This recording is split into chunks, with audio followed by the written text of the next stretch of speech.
Anyway, listen, are Gelfie not the most romantic two in the world, or what? It's true. It's giving a lot of things, and all the things that it's giving is romantic. Every comparison I've seen, whether it was to Jack or Rose or the Glee Club during Saturday Night Gleever week, it's all romantic content. What in the world would possess them to shoot a shot like that? Do you understand? No, that shot is fucking crazy. Why are they? What the fuck is this movie about? What is Wicked even about? What is Wicked even about? Oh man. Gay sex. Yeah, it is about What? gay sex. Yeah. Scissoring. Yeah. Like, just like, wow. It's a love story of the ages. And Truly. It is. I just don't understand. I saw that and I was like, it gets to a point. It keeps getting to a point and then getting to a point and then getting to a point and then getting to a point. I'm all out of points. Like every time we see something new, I'm just like, just when you thought it couldn't get any gayer, It does. you know? It does. It does. It always fucking does. It always does. And at this point, I gotta stop being surprised by them. I have to just know it's unlimited. Unlimited. Their gayness is unlimited. Exactly. Like,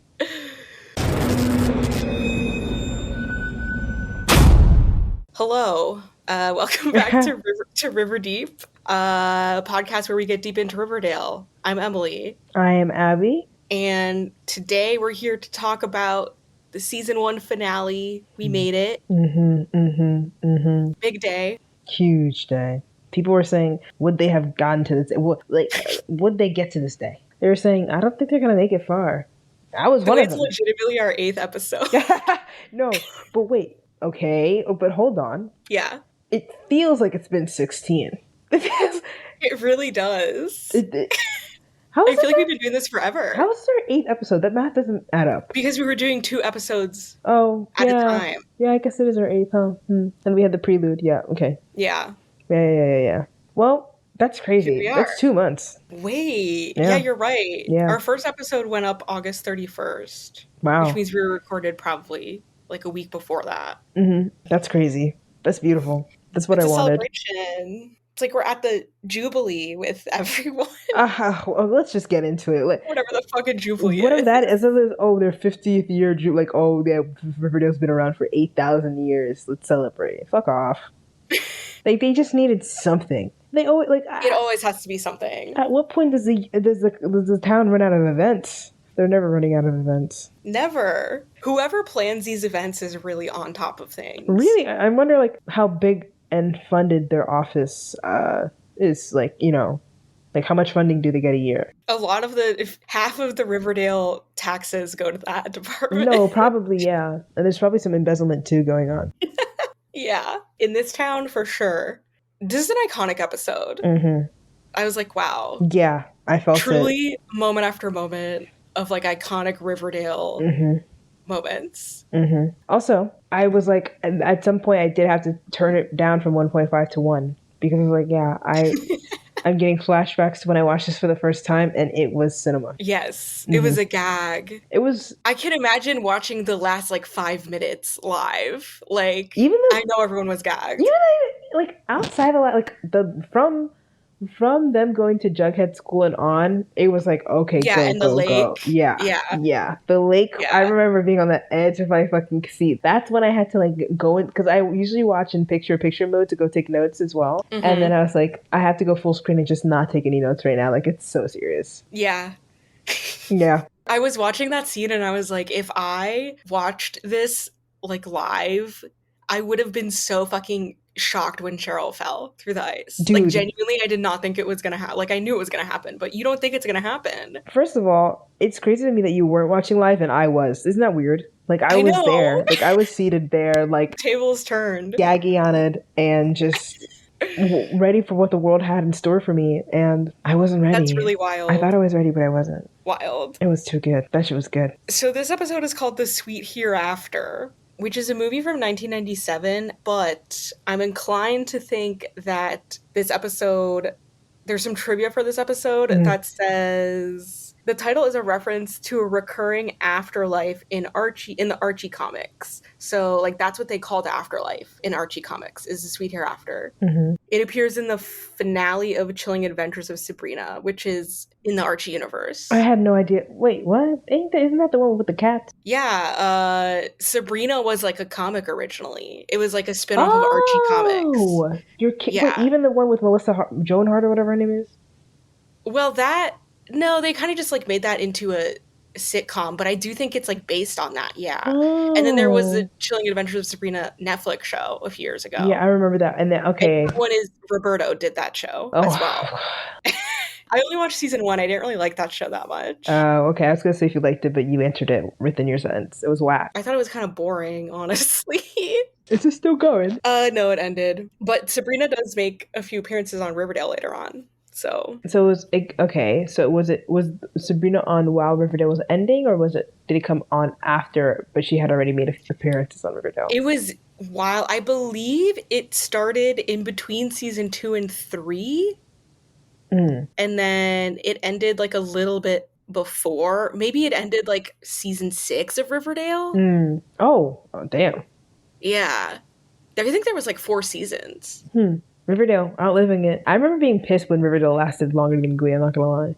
I was yeah, because Glee has 6 seasons and Riverdale. Yeah. I was like, oh, what the fuck? Are you kidding me? Like they outdid them? Crazy. It probably has something to do with the network. Like, I don't know, Fox versus CW. I don't know. I'm sure. CW seems to be a squeezer. Yeah, CW shows go on for fucking ever. Yeah, like, they really do. Seriously. The Flash was on The Flash just ended. Supernatural literally has like 20 seasons. Like, I don't know where they keep finding the money. I mean, maybe because they shoot in Canada, question mark? Maybe. That could be it. It's a good point. Canadians, like, they don't use money. They use, like, vibes and maple syrup. They use kindness. And kindness vibes. You seem kind. You can get another year. That's my Canadian accent. That was beautiful. It wasn't. You didn't pick up on it, did you? There are some Canadian accents in this show to come, which I'm excited about. Sometimes it's just like really obvious that the actors are Canadian. I used to watch Canadian YouTubers and I started to pick up their accent. And then I started to say A after a sentence. Like, no kidding. Like, I'm not fucking up.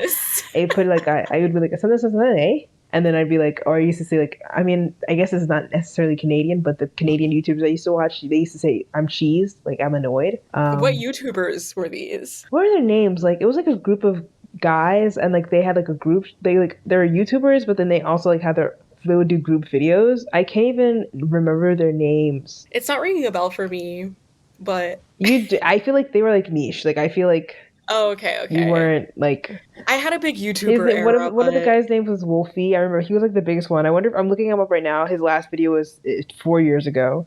Oh. And let's see. Does he have any other YouTubes? Because you know how they have other YouTubes. Mm-hmm. So there was him.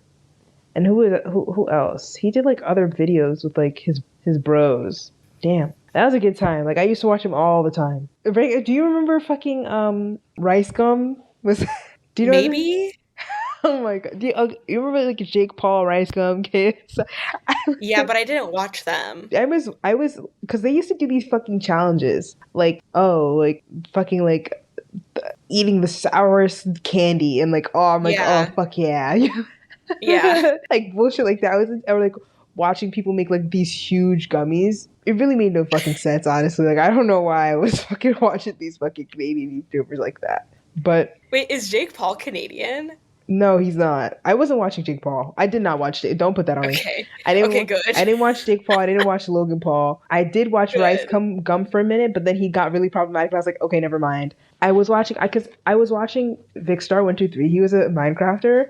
And, like, I was watching his content, and he was, like, really wholesome stuff. And, like, he used to have his Minecraft gang, but then he used to have his, like, do you know the Sidemen? This is such irrelevant. Like, this is not even interesting. But, like, his British friends, like, Vicstar's British friends, were, like, I mean, they're huge right now. I don't know what they're doing right now, because I really only cared about Vicstar. What was I talking about? Oh, yeah. So that's how I don't know why I was watching all these boys, honestly. Oh, but then there was like beef, and then everybody was dropping diss track after diss track. There's a whole period of time when everybody was oh my god. I was on the diss track side. Well, I remember when they were all like beefing, and they would release like apology videos and It stuff. was, and you know what? Like, I think it was like a little after, or probably around the same time as like Zoe and Al or whatever his name is, and Yeah, like, I know them. yeah, I wasn't into them really because I don't know, the French, not the French, the English accents really didn't do it for me. I don't know I why. didn't watch them, but I knew about them. I watched a lot Mm, of, do you know like Grace Helbig? No. it feels Like Grace and familiar. Mamrie and Hannah Hart. No, yeah, yeah, those names sound, yes, I yes. watched them. I Mm, loved them. mm. And like I Justine, I mean that was way earlier on, but I did watch her. And obviously Jenna Marbles until she fell off. Just came a fucking no, but no, I'm kidding. Uh, Well. Anyway, RIP to Madeline Petch's YouTube channel. Also used to oh watch yeah, I her. was watching her first. Was watching her. Yeah, yeah, That yeah. was like after that though. That was Yeah, like that was after like that. yeah. Anyway, should we get into the episode? Yes, yes, yes. Okay. It was the ultimate cliffhanger. Haha, get it? Oh wait, no. No, you don't get it? It was the ultimate cliffhanger. Jughead's narration Jughead's narration is like it was the ultimate cliffhanger. Cliff Oh. Blossom was hanging from the roof or whatever. Oh. You just got that now? Yeah. Oh my god. Yeah. Well, he wasn't on a cliff to be fair. He was on a railing. So there's that. I'm not a fucking idiot. You should have been more descriptive. Did Jughead write that thinking he was like so clever? He probably did. Oh my god, they're after me again. They're after us. Every time you talk about Riverdale, they come for you. They come for me. It's illegal. Crooks. It really is illegal. Illegal. So yeah, we open with this voiceover from Jughead and explaining what happened with everything, and then Alice joins in on the voiceover because she's also writing about this. Which I thought was very funny, and it honestly makes a lot of sense because I feel like out of all the characters, they are the two that would exploit some kid's death. 100%. And it's way worse on Alice's end considering she's a grown adult. Yeah, like at least he's like, Jughead's brain isn't developed at all. Right. Alice has no fucking excuse, but she's having a time of her life. Honestly, they didn't even need to include that in it either. They just were like, fuck, let's include Alice. Why not? I know, it's so funny. Jughead has this quote in the scene where he says, "Life's not an Agatha Christie novel. It's a lot messier." I don't really know what he means by this because I don't really know who Agatha Christie is beyond having just heard her name before. I think she writes mystery novels. Oh, okay, yeah, that makes sense. That's all I know about it. But this quote, spoiler alert, when Jughead dies in season 4, quote unquote dies. Oh yeah. This is the quote that's like in his his gravestone. Yeah. Right. They really love that guy. They said, we're gonna make this a really meaningful quote, and that's the quote. Agatha Christie. They should have put "I'm weird, I'm a weirdo." Like, come on. Have you ever seen me without the stupid hat? You have now, because I'm dead. I gotta say, they would put it on him. They would put it on him. I'm surprised they didn't bury him with it. But I will say, he really does look astronomically better without the hat. He looks so good. He looks without so the good hat. at the end. Ooh. I was like, I get it. Girl, I was seriously remember like, your I roots. get it. Remember your roots, mama. Remember your roots, please. I'm not forgetting my roots, I'm but fucking with you. No, but it's so astronomical that even everybody has to say something about it. It's like, whoa, that hat really makes you look terrible. Because it's so like jarring because you're so used to him without the hat, and then when he's not wearing it, it's like, whoa. Like he like looks good. Like, oh shit. Like he really does. And because the thing is, like, Cole Sprouse was like such a heartthrob when the show was on. People were so fucking in love with him. It's because he started looking like Dylan. It's true. Like, Dylan's fine. Wow. It's almost like they're twins. No, but they looked different. They did. Yeah, they did. Yeah, and then he started looking like Dylan more, and like they actually became more and more identical as they grew up. It's actually funny. Like Dylan, oh man, I haven't seen him in anything in ages. Dylan Sprouse. I don't know what it was. Yeah, but I didn't watch it. It was like a Wattpad movie. Yeah, it was. But yeah, like I was always like so like taken by the Cole Sprouse being a heartthrob thing. I was always just like, I don't get it. Like, it's not even just me being gay. I don't fucking get it. But without the hat, I'm like, okay, yeah, I see it. I've seen it. I understand. I've seen it. I've seen the concept. I have concept of the plan. I'm not president yet. The concept of Jughead not wearing a hat. Concept of him being actually good looking. Oops. Everybody's shocked. Anyway, so Jughead also says in this voiceover, and he would have gotten away with it too if it weren't for a group of pesky kids who uncovered the truth. I was literally like, there's got to be some copyright. Like, no, like, how are you allowed to? I feel like he changed it. I feel like that's not the exact. No, it's because it's meddling kids, but still, like, oh, Well, let's just start getting into. Well, first off, before that, I feel like they were definitely using this voiceover to like tie everything up with like a neat little bow. Like we've explained Definitely. it now. It was very hmm expositional. Like so this is everything that happened, and it was all a drunk. It was the maple syrup was a wait. Okay, pause. Do you think? Okay, well, it was the maple syrup company was a front for really just like trafficking drugs or whatever they like selling a drug front or whatever the fuck. And he was selling Heroin heroin, specifically, yeah. not just any kind of drugs, Yeah. heroin, which whatever. That's like the hardest drug possible, if you ask me. Is it though? I think it is. I mean, what's harder than heroin? Like, LSD. no. Only because heroin is like the most addictive. It's like highly addictive and it's very easy to OD. Like a lot of like basically if you do heroin once, you're like probably going to be addicted for the rest of your life. Like it's very, That's very how I feel about cocaine. dangerous. It's really dangerous. Yeah, cocaine is also really addictive, but it's not as dangerous. Like No, you're not as likely to like die from an overdose. I you feel can like. die. I mean, you can die, obviously. The reason why I don't yeah. like, but cocaine's like the number one. I'm like, I'm not gonna try, because the reason why I think cocaine Same. is can be more dangerous than heroin is because it's used more occasionally. Like it's used more like what's that word called? Commonly. Like people will Yeah, just people. take a bump. It's really common. Yeah, it's super common. I don't think people are whooping out a Bicep to do their heroin. That's why I feel like cocaine is like I feel like it's more normalized It's so casual compared to, but it's like, oh, you can get a heart attack and die on your first go. Like that's that's true. That's true. It's like, okay, vasospasm, you're dead, you're gone, you're like literally like booyaka. That's why I can't fuck with cocaine. Like the chances are like the odds. I just know that I wouldn't enjoy it. Like I know that I would not like being high off of cocaine. it wouldn't be my thing. Mm-hmm. But yeah, it is really common. Like the amount of times I've been out somewhere and people just like pull out cocaine, I'm like, oh, okay, we're doing that. I've actually never seen cocaine in person. I have, unfortunately, a few times, and then I like got mad at the people I was with because I was like, Me too. I don't want this shit. But yeah, but heroin is like really serious. You know, you got to inject it. Like heroin is serious. That's true. It's really serious. I think why I said like LSD or something is because like sometimes people like just stay in it. I mean, when you do LSD, you're high for like 12 hours. You're high for a really long time off of acid. And like some people just stay there. Like you can't, like they're stuck. I think that's what scares me. That's why I won't do it. But my friends did it. I had a lot of friends that listen. All of my friends were like drug addicts at one point. But I would not do anything harder than weed.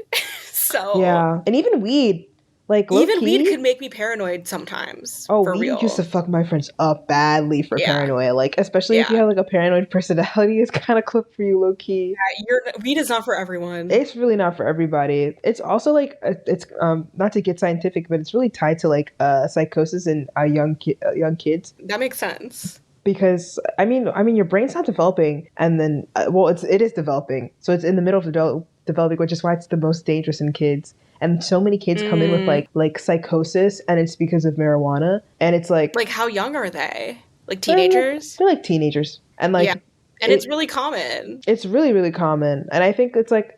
I feel like drink responsibly, do weed responsibly. I actually, because everybody's gonna do weed. I'm not everybody's gonna do weed, but like everybody's like weed is like so. It's like it's really common, really common, and so it can be like it's fine. Like I'm just smoking weed as a 16-year-old, but it's like no, it's not fine. Like your brain is not developed. Not I think you shouldn't be doing it a lot as a teenager. Yeah, but like occasionally is fine, but don't. Yeah, do your little 1-2 step. But guys, listen, guys, don't do it all the time. Now limit yourself if you're gonna do it. You know, wait till you're 24 and your brain's developed, and then you can do that shit. Right. Because other than that, I'm an advocate for it. Okay.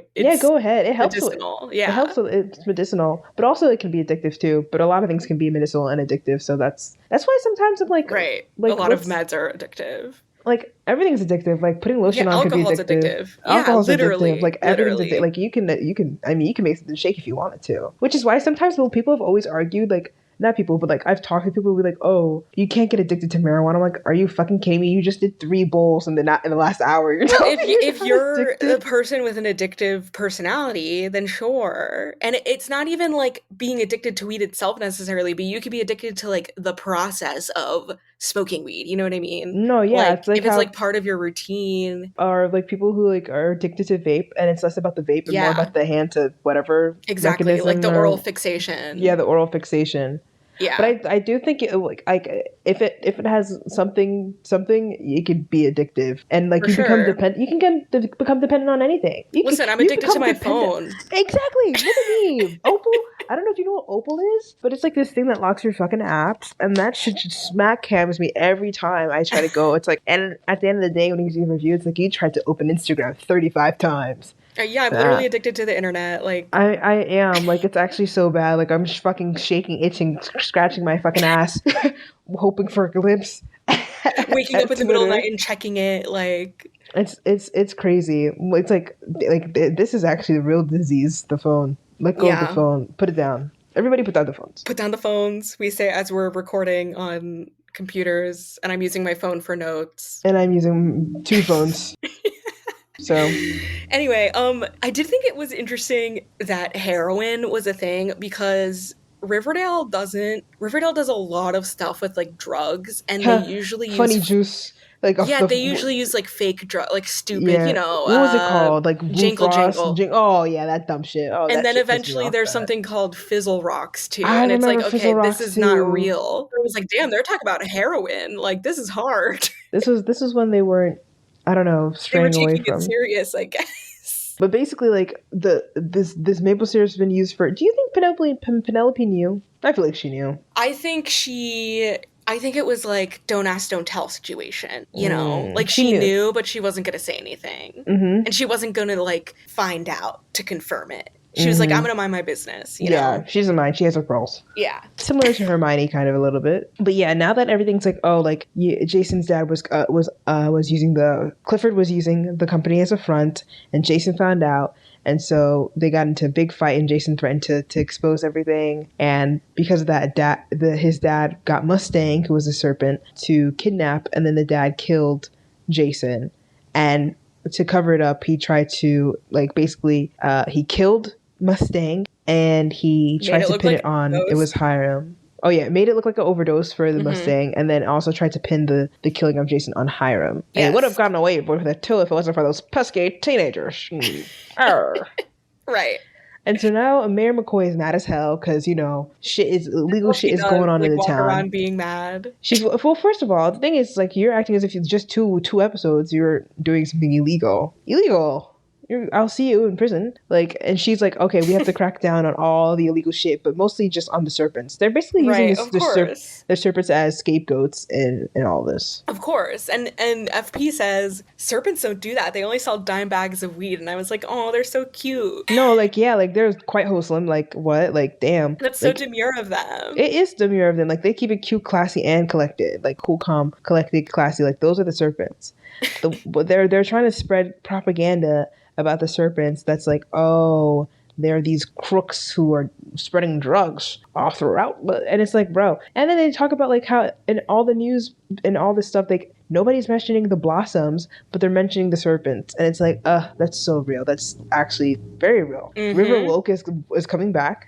If you for the eyes with those who see. Art imitates life. Betty called it out too. And Betty ate this episode. She really I was did. like, she could be a politician, but that kind of sounds like an insult. But like, she was kind of eating everyone up. But she could. Being a politician, it takes an art to be a politician. It really does. I wouldn't be able to do it. Yeah. But Mayor McCoy is like, we have to crack down on this, and she's making like Sheriff Keller like basically, get FP to snitch on the serpents about being like the drug people, like spreading the drugs around, because even though they're like, oh, the Blossoms were sending heroin to Canada of all places, I guess. It's always Canada. But also like, distributing it at in Riverdale. And FP's like, bro, first of all, again, like you said, the serpents don't do that shit. They're not doing anything. And also, I'm not a fucking snitch. Like, right. Are you crazy? Like, hell yeah. I love that. Exactly. He's real. He's not throwing his friends under the bus for nothing. I mean, he could have thrown Joaquin under the bus too, and he didn't. So He could have thrown Joaquin's little ass under the bus, but he didn't, because FP is a good man. He's a good man. He really is. Yeah, he covered up Jason's murder, but like, what was he supposed to do? I mean, he was supposed to do something, I'm sure, but what was he supposed to do? He kind of had to. Yeah. Yeah, like, hello, like you have this Blossom motherfucker, and who's trying to get him to go take the fall too, threaten Jughead's life. Mm-hmm. For him, so yeah, I fuck with FP for real. Same. Mm-hmm. And guess what? What? We switched views to scenes to Veronica and Hermione. And guess who's coming home in a month? Baby daddy Hiram. Oh, they said a month specifically? I believe that. I think they said at the end of the month. He's coming at the end of the month. Oh, okay, Yeah. okay. Okay. Hiram, my husband, my problematic husband, is coming very soon, guys. I know everybody was wondering, Abby, how do you feel about Hiram? How do you feel about Hiram? Listen, the guy's a bad guy, but he knows he's a bad guy. And that is what I respect about him. I do like someone who owns their villainy. That's what I'm saying. But he's coming soon, which I'm glad about. First episode of season 2. First episode, we see him. It's cute ass. Anyways, ever since the uncovering of what happened to Jason for real, the town is like trying to go back to normal as well and like pretend like nothing happened. And Betty's taking it really hard. She's doing the fist clench thing again. Oh yeah, bad. She was bleeding. Mama's going through it. Oh my god, I accidentally scratched myself earlier and it was so bad that I bled. And why am I like, oh my god, that was so Betty of me. Like, why did I do that? Girl. It was an accident. Right. I dropped something and I picked it up and like I scratched my hand when I was picking it up. Right. It really hurt though. What was it that scratched you? My nail. Oh, your nail. I like broke my skin. Damn. Oh my gosh. And it's on the same finger where I burned myself a few nights ago. And I'm like, damn, this finger is really going through it. How'd you burn it? The oven. I was getting grilled cheese out of the oven. Ooh. It was bad. Yeah. What hand is it? My right hand. It's the middle finger on my right hand. Oh my gosh. I know. They're trying to silence you. I'll be okay. That's not nice. Trying to silence me. Anyway, yeah, Betty calls her family a Greek suburban tragedy, and she's talking to Archie, and Archie like laughs when she says that, which I thought was funny. As if he knows what that means, because I didn't, so I don't think he does either. That's why he laughed, probably. I don't know what that is, Betty, but I'm laughing. But okay. But low key, this whole episode is if you're in line for Barchi, stay in line. But oh my god, there was so much Barchi in this episode. I was surprised. And this is why, like, low key, like, it just reaffirmed, like, the way I was feeling about them. Because, like, obviously, like, over the past couple of weeks, I've been like, okay, like, you know, Barchi's fine, and, like, Bughead is, like, you know, kind of cute. I was losing myself a little bit. But Barchi is in line, like, I wasn't lying. Like, I wasn't just, you know, like, it's there. It is there, and I don't remember it being so present, like, consistently. Like, I remember being like, oh, they totally dropped Barchi until, like, you know, season 2 when they get together. I mean, sorry, not season 2, season 4. But, okay, this is going to be a little bit of a tangent, but I feel like it's appropriate to talk about this now. I feel like it's been a thing recently where people who are watching, listen, and I'm not trying to generalize everyone, obviously, not everyone feels this way, but I feel like people who have watched Riverdale recently, or just watched it in the format of, like, binging as opposed to, like, watching it live, are, like, there's, like, an anti-Barchi sentiment that I have noticed on the Riverdale, yes, on the Riverdale streets, like, you're kidding, fandom streets. People are anti-Barchi because they think that it's just, like, you know, the epitome of, like, white American typical, like, nuclear family, like, white picket fence, girl next door, golden boy, whatever. And, like, well, I get it, but here's the thing: you weren't there when the show. Right. The reason why I got so attached, a big reason why, first of all, I love a best friends to lovers. I love a childhood friends to lovers trope. Right. That is a great fucking trope. I don't give a fuck, okay? I think that's adorable. I don't care who you are. But also, a big reason why I shipped Barchi was because I was just so fucking tired of Bughead and Barchi at one point that I was like, let's switch it up. Right. That's so hype when Barchi, like, started having an affair, because I was like, oh my God, finally we're doing something new, something fresh. Right. Also, there's more to it than that, because Betty is not the typical girl next door. We all know there's more going on with Betty, okay? Exactly. And that's, like, actually a thing with their dynamic, is the fact that, like, Archie is kind of like this boring, typical small town guy, right? And Betty has, like, a darkness in her or whatever. Right. Anyway, I just wanted to acknowledge the fact that I have seen so many tweets recently where people are just like, Barchi is a demonic ship. We don't like Barchi. What like, the hell? Real Riverdale heads don't like Barchi. And I'm just like, what are you talking about? They don't even fucking get it. I need them to actually shut up. Like, they don't know what they're fucking. Barchi is good soup, man. Like, save your tears for another day. I think it's, I don't like, want to hear it. clouded by the fact that they know what happens in the later seasons too, because it's like, you know, Veronica happens, and, like, even Veronica and Jughead happen at one point, and, like, don't they kiss in the tub? They do kiss. Well, yeah, but in season 7 they, like, legitimately date. What? Yes. When they're the quadruple. Yes, the polycule, like Oh, the polycule. everyone is involved except for Jughead and Archie I for some mean, reason, but allegedly, but I feel like like so we see like Jughead and Veronica kiss. yes, they No fully like date, way. they go on dates, they kiss. Yes. No, like by themselves, just the two of them. Yes, like romantically, not like in the context of their kiss in the hot tub. It's like it was so weird. It was genuinely so weird. I was not here for it. Yeah. I don't know why they wait. So Veronica. Oh yeah, Veronica. Damn. Why couldn't Georgie get a little smooch? I have a theory, and that's It's because the boys didn't want to kiss. Yeah. no, KJ 100% would. KJ No, I said that's Cole yeah. Sprouse KJ's didn't want to bad. kiss a man. That's I'm my theory. yeah Nothing else probably explains it. I'm sorry. Like yeah. I mean KJ would kiss anything. I KJ feel. was kissing people unscripted, unprompted kissing people. Oh Like go KJ I know, just for fun. because he's real. Yeah, he's just like a fun, goofy guy. He is a fun goof. He's just like I feel like I've never heard anything bad about the guy. Yeah, He's sweet. same. I think it's sweet. I think it's sweet. Anyway, so I stand with Barchi is my point, and you're not going to convince me otherwise. I really don't care. Like, Especially with this episode. As we continue to go, yeah. it's gonna get bigger and better. I'm also like honestly pretty protective over my heterosexual ships because I don't have a lot of them. What are they? I really don't ship a lot of heterosexual ships. Barchi, and then another big one is have you seen Ginny and Georgia? You like Ginny and Marcus? No, I like well, I like them. They're cute, but like whatever. I like Georgia and Joe. Oh my god, Georgia and I Joe are love so. them. I didn't watch the new season, so don't spoil. I love them so much. They're very cute. I love them. Yeah, They're they're like cute. seriously one of my favorite ships ever. Love them. Oh, okay. I love that. Actually, that makes a lot of sense. Thank you. They're I'll just take it as a like compliment. no, because I love them too. Like I actually They're do so love them a good, lot. yeah. Like I do. I love them. They're my favorite. That's who I think that she should end up with. I agree. Same. Yeah. And that was like at a time where like all of Georgia's I'm not talking about season 3, just like all of her options for men are good. Yeah, but it's they still are. like Joe was the best for me. They're all genuinely like good. That's what makes it like bad. Yeah. It's like hard rather. Yeah, But I love. exactly. Oh, he yearns for her badly. I know.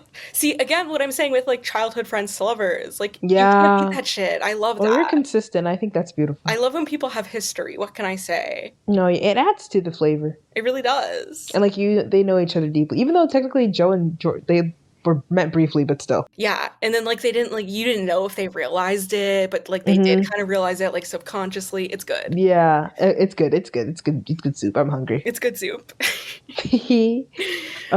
Anyway, so at this now, like Veronica is also like now that shit's over with her being like, was it my dad? She's like, well, Archie, now she's done.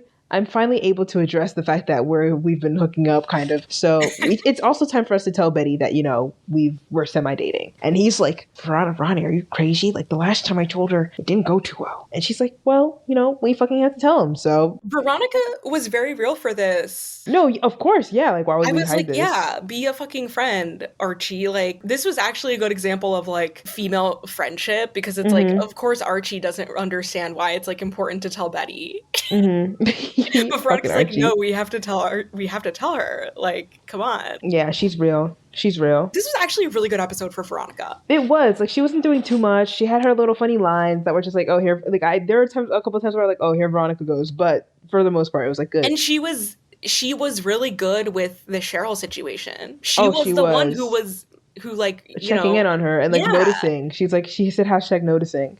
Yeah, which is surprising. Like, good job, Veronica. # noticing. #noticing.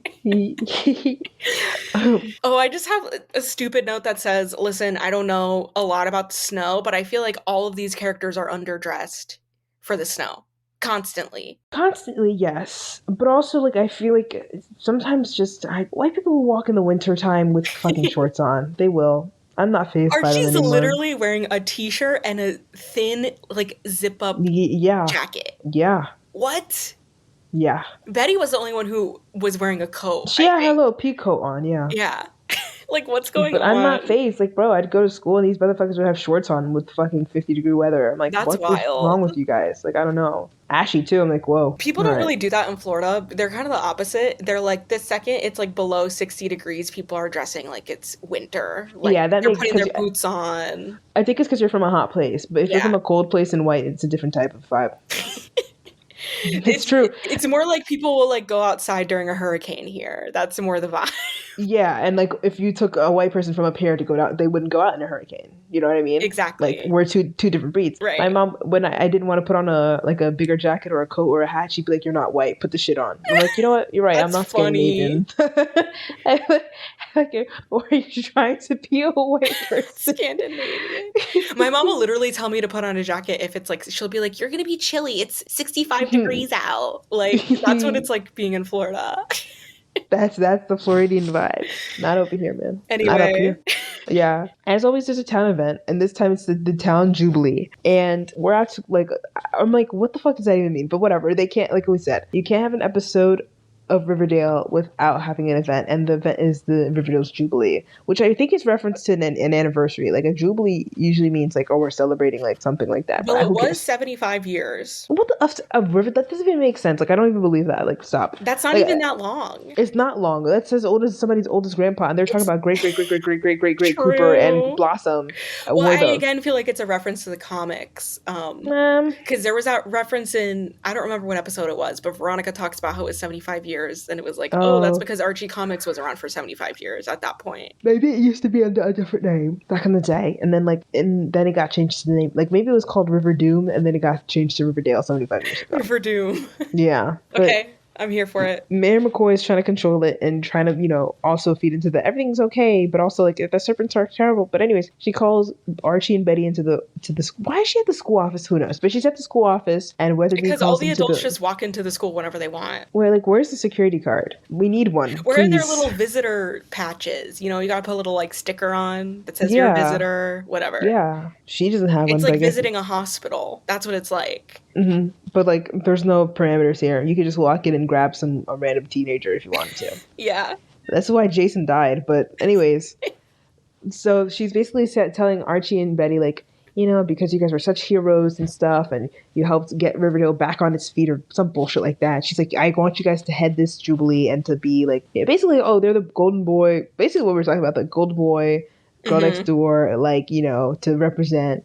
And then they're like, that's not what happened. Like, Jughead was very much a big part in why this got solved. And she's like, well, his dad's getting investigated and it's not good luck, So everybody, and then not everybody, but Archie and Betty are like, yuck. Like, why are you acting like this? You're being weird. Everybody Also, knows like, why what's is going she on. putting so much on these teenagers? Like, I No, understand that they yeah. helped solve the case, but like, relax. But it's also like, who's going to be sitting in the crowd of this Jubilee, like looking to Archie and Betty for like any Right. sort of guidance? Like, what?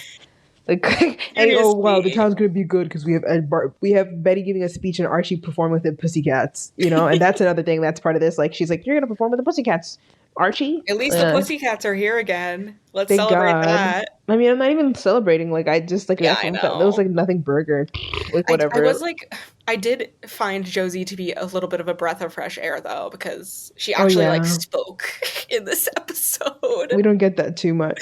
Oh. Yeah, but Mel and Val didn't speak, of Of course course. not. They just looked. They had They looked stairs. good. They looked Yeah. good. They looked good, and they had little stares off at the camera, and that's it. That's pretty much what they got paid for this episode.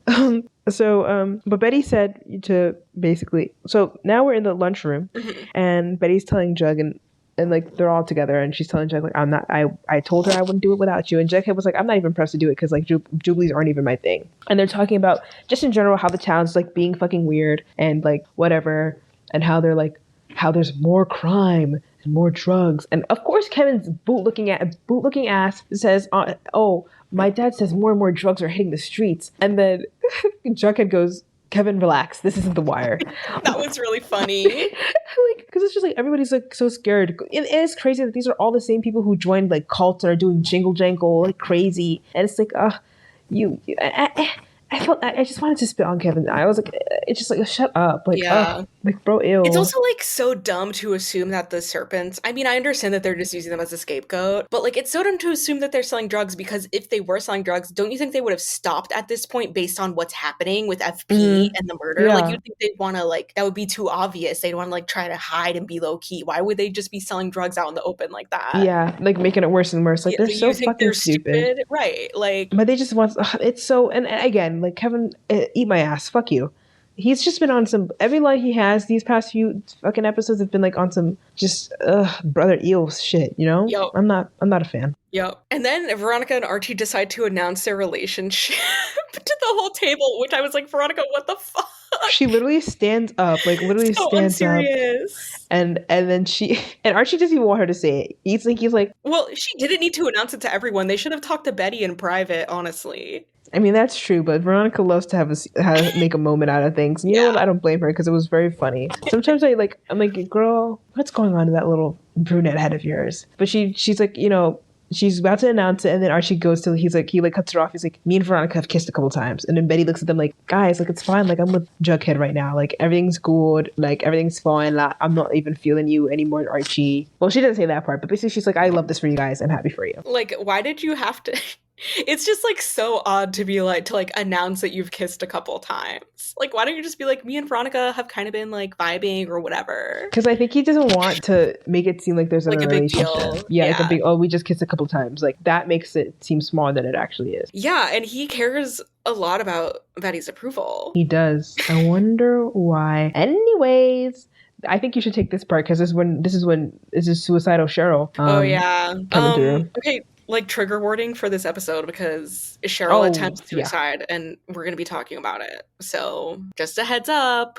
I'll probably put like timestamps in the description if I can. And also do it, I guess, for Clifford too. Oh yeah, that's true. We didn't even say that in the last episode. Oops. Yeah. Oh, sorry, y'all.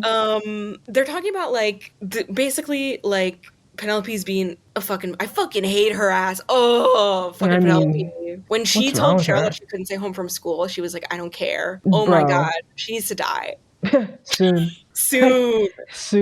But they're just talking about like Penelope's just like, it's better that he's like gone. Who's gonna die next? Me or you? And I was just like, hopefully you. Oh God. Can we ever get rid of Penelope? Jesus Christ. I hope so. But yeah, they're sad. Yeah. Cheryl's crying and Penelope's like, why are you even crying? You didn't like him. Yeah, it's so like they just finished burying Clifford's ass. Penelope's like, oh, he was supposed to have such a great like funeral, but now we had to do it and be in shame and da da da da da. And then like Cheryl's like really emotional and Penelope's like, she's being emotional, she's crying because at the end of the day, sure, was her dad a prick, an abusive monster who killed her brother? Yes. Was that still her father? Unfortunately, yes. So she has a lot of mixed emotions. And Penelope's like, why are you crying? You didn't even like him. And Cheryl's like, stop saying all these things. Like, like Penelope's being really fucking terrible. Anyways, Cheryl's going through it and it's starting to give, because like Penelope suggests like maybe like there's like this family's cursed and maybe we should just all like maybe like he'd had the right decision. He made the right decision, like deciding to kill himself, and like maybe that's the right thing to do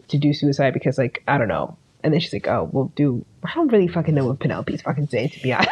Yeah. Well, she's talking about how, like, he's in the Sweethereafter. It seems like kind of what they call heaven, I suppose. And I was like, Cliff is not going there. What are you talking about? Oh my God, that guy's in hell. His ass is in hell. Like, what? But yeah, I actually thought the build-up for Cheryl in this episode was good. Like... Yeah, it made sense. Yeah. And I felt... It seemed like actually the warning signs that someone who was planning this would give, which Veronica picked up on. So does Penelope know, did she know that he killed Jason, or is that like less implied, or was she, because she doesn't seem to be... everybody knows now. No, but like before then, did she know? I don't think she did. Maybe that's why she's feeling apathetic about him. Yeah, right, who knows? Honestly, that's never really explored. Penelope just spends all of her time being awful to Cheryl. Yeah, she has no time to that's like all she grieve does. Jason. She has to beef with the only alive child she has. Right. This kind of gave like Dave Karofsky cough syrup, but like prolonged to me. Oh, Cheryl in this episode? Ooh, yeah. Except she didn't get hate crimed. Yeah, she didn't get hate crimed. Oh, Dave. Oh, Dave. Oh, wow. That's really, that seems so powerful. Written by Roberto, by the way. No, it's not. Yes, it is. That episode is written by Roberto. We I discussed this. refuse to believe he did On My Way. He But literally did.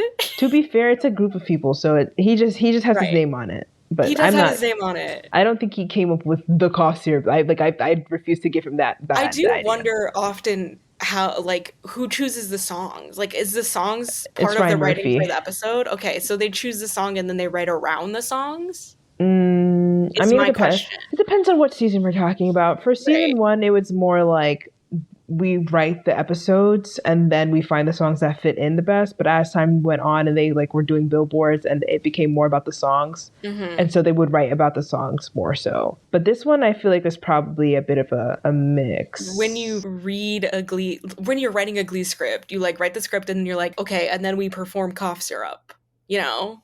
Yeah. And I think it depends like on what the song is. Like if you want like does. Yeah. Like, because like if you're doing like a Lady Gaga episode, obviously you know what the songs are going to be beforehand. Yeah. And I also think like sometimes they're like, okay, what scenario could exist in which we sing this really popular song that's popular right now? Yeah, definitely. But I don't think Cough Syrup was that. I think Cough Syrup was one of those songs. Because Cough Syrup was an indie song. Yeah, exactly. So that song seems like it was actually, picked to fit the scenario, not to just like have a hit song. Yeah, that makes sense. But yeah, so Cheryl's showing all the signs of like depression because, her brother died, her dad just killed himself, and he killed her brother. She's going through a lot. And I think that what her mom said really did stick to her about like maybe it'd be better to just like, her mom end things. Gave her the idea, essentially. Okay, I think her mom wanted her to do that shit. Probably, honestly. I don't trust her. She certainly doesn't fucking care. Yeah, she would be so unfair. And where the hell is Nanny? Anyways. Oh, Nana, that's a good question. We haven't seen Nana Rose. She was only... I guess maybe she was taking a nap. Oh, so... Yeah, so that's the start of the Cheryl going through it. And we get back to, hey, if you're in line for Archie, stay in line. Because Archie's checking on Betty. He's like, Betty, is it really okay that me and Veronica are together? And Betty's like, it's okay. Like, I'm actually really good and I'm happy for you guys. And he basically is like, Veronica's great and I like her. But a little part of me always thought, and he's looking at Betty, and Betty cuts him off because, like, it's like she can just tell that he's about to say something like, "Oh, like low-key, I always thought it'd be you and I." Betty was like, "Don't get yourself in trouble, Archie." Yeah, like literally, like she comes because she's basically like, I have Jughead and you have Veronica, and she cuts him off, and it's like okay, one time so whatever, 2 times in an episode, is crazy. Archie cannot make up his damn mind. He really cannot, and I think like once you finally see your shawty gone with somebody else, it's like starting to sink in. That maybe Betty was Archie. Honestly, like if I were Betty, I would have been kind of sus on Veronica's behalf. You know what I mean? Yeah, like Veronica, your man's over here, like about to confess he's to me. He's trying to jump into. He's in my pussy right now. Like what the hell?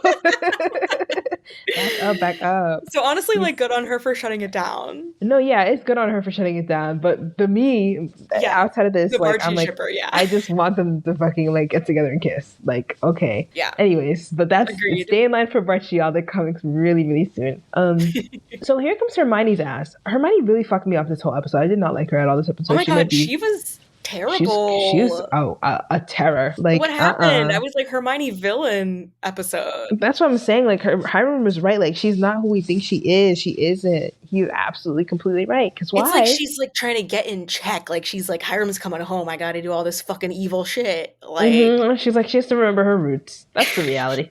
Yeah. Like she has to. It wasn't like it's not like because like she's the way she turned it on so quickly. It's not like she's never been doing this and now has to step up. It's like she's been doing this and had to take a break and now she's remembering her roots again. That's what that is. Yeah, for sure. But basically, Fred comes into the construction room and he's like, "Yo, like what happened? Why'd you fire all the serpents? There are like if you guys remember, they were the ones who supported us when all the other people left the jobs and they were the ones who were doing the work and like had Fred's back." And she's like, Hiram's coming back and he can't be associated with criminals. And I'm like, oh, mind you, all this shit, like, they're literally just a group of people. There's no proof of them actually doing any, like, big crimes for real. Like, but they're being so associated with, like, running of the heroin around fucking Riverdale and this, that, and the third. And it's all a bunch of hearsay. But she's like, profiling. Yes, they're just profiling them. And she's like, oh, he can't be associated with criminals. And then Fred is like, well, this, like, we're supposed to be partners. Like, we own half and half the business. And then Hermione's like, well, me and Hiram actually spoke and we think that we want to buy you out of the company. Are you out of your fucking mind? Are you crazy, Hermione? Oh, fuck you, bitch. Like, fuck you. I was like, are you crazy? Like, I was like, there's no way Fred is going to go for that. I was shocked when he said he'd think about it. I was like, what do you mean you'll think about it? They would, like, I mean, like, I know they're under, but damn, like, Fred, like, stand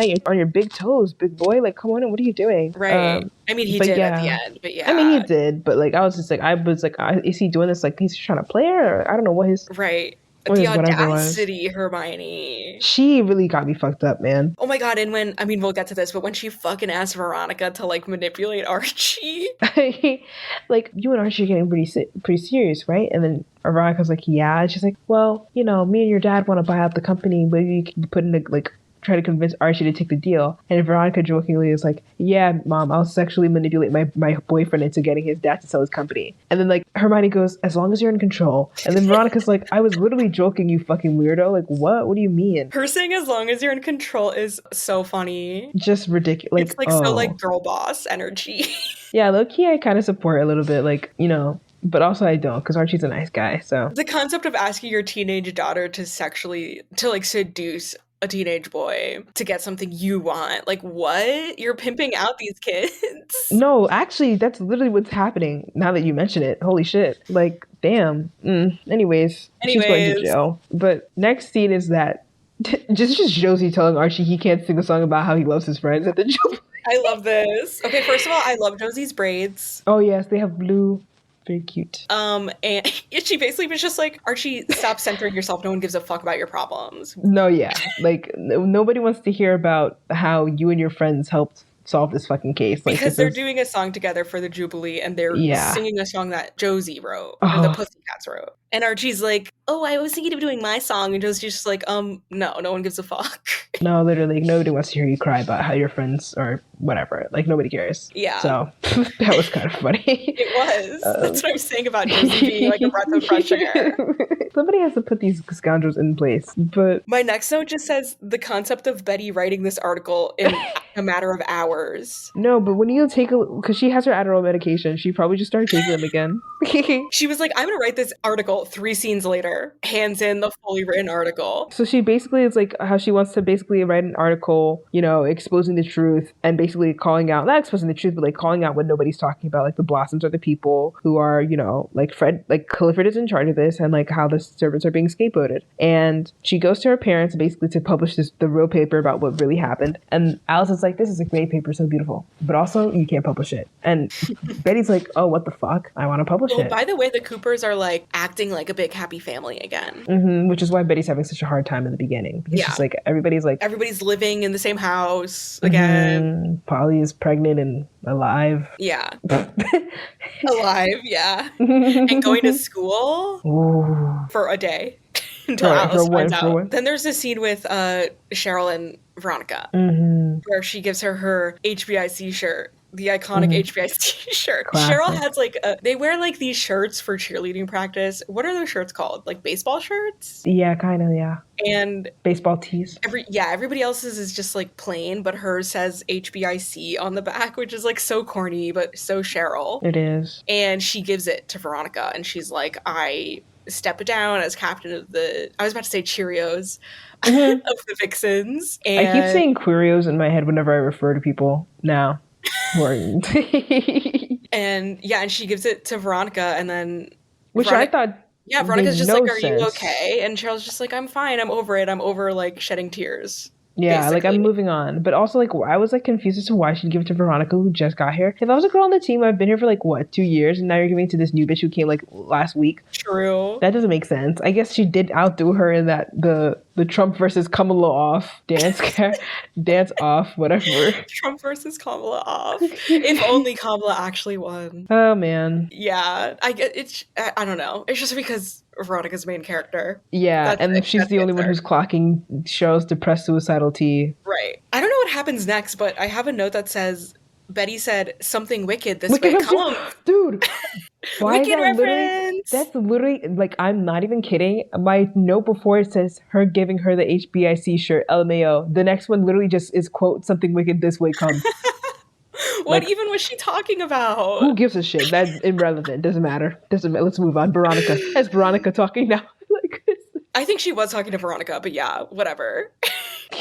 And Veronica's also checking on her, like, are you okay with me and Archie? Which I think it's actually really Oh, sweet that they're yes, both like yes, checking in. yes. Like, I think that's hashtag real friends. Yeah, I liked that. She says the Bechdel test thing. Yeah, I don't know. I must have put this in my notes like during the quotes, but yeah, Veronica says she's like about to like ask Betty about Archie, and she says, "At the risk of failing the Bechdel test, are you so glad I taught you what the Bechdel test was?" I'm so glad. This line is like so dumb to me because it's just like, okay, Mhm. Veronica, every time you talk about a boy, are you just gonna preface it with like lampshading the fact that you're failing the Bechdel test? Like, I don't know. I just think it's like so like redundant. Like, you don't need to say that. Just fucking talk about Archie. It's fine. She's just calling it out that she knows that she's, you know what I mean? Like it, like Right. She it's needs like to make sure we know she's a feminist. exactly. And you know what? I have a challenge for Fierbas Pass the and Bechdel Fiero test. fans to pass it. Impossible. Many such cases. I just don't think they'd be able to do it. There's a reason why most things fail the Bechdel test because it's Misogyny. because everyone is so male centered.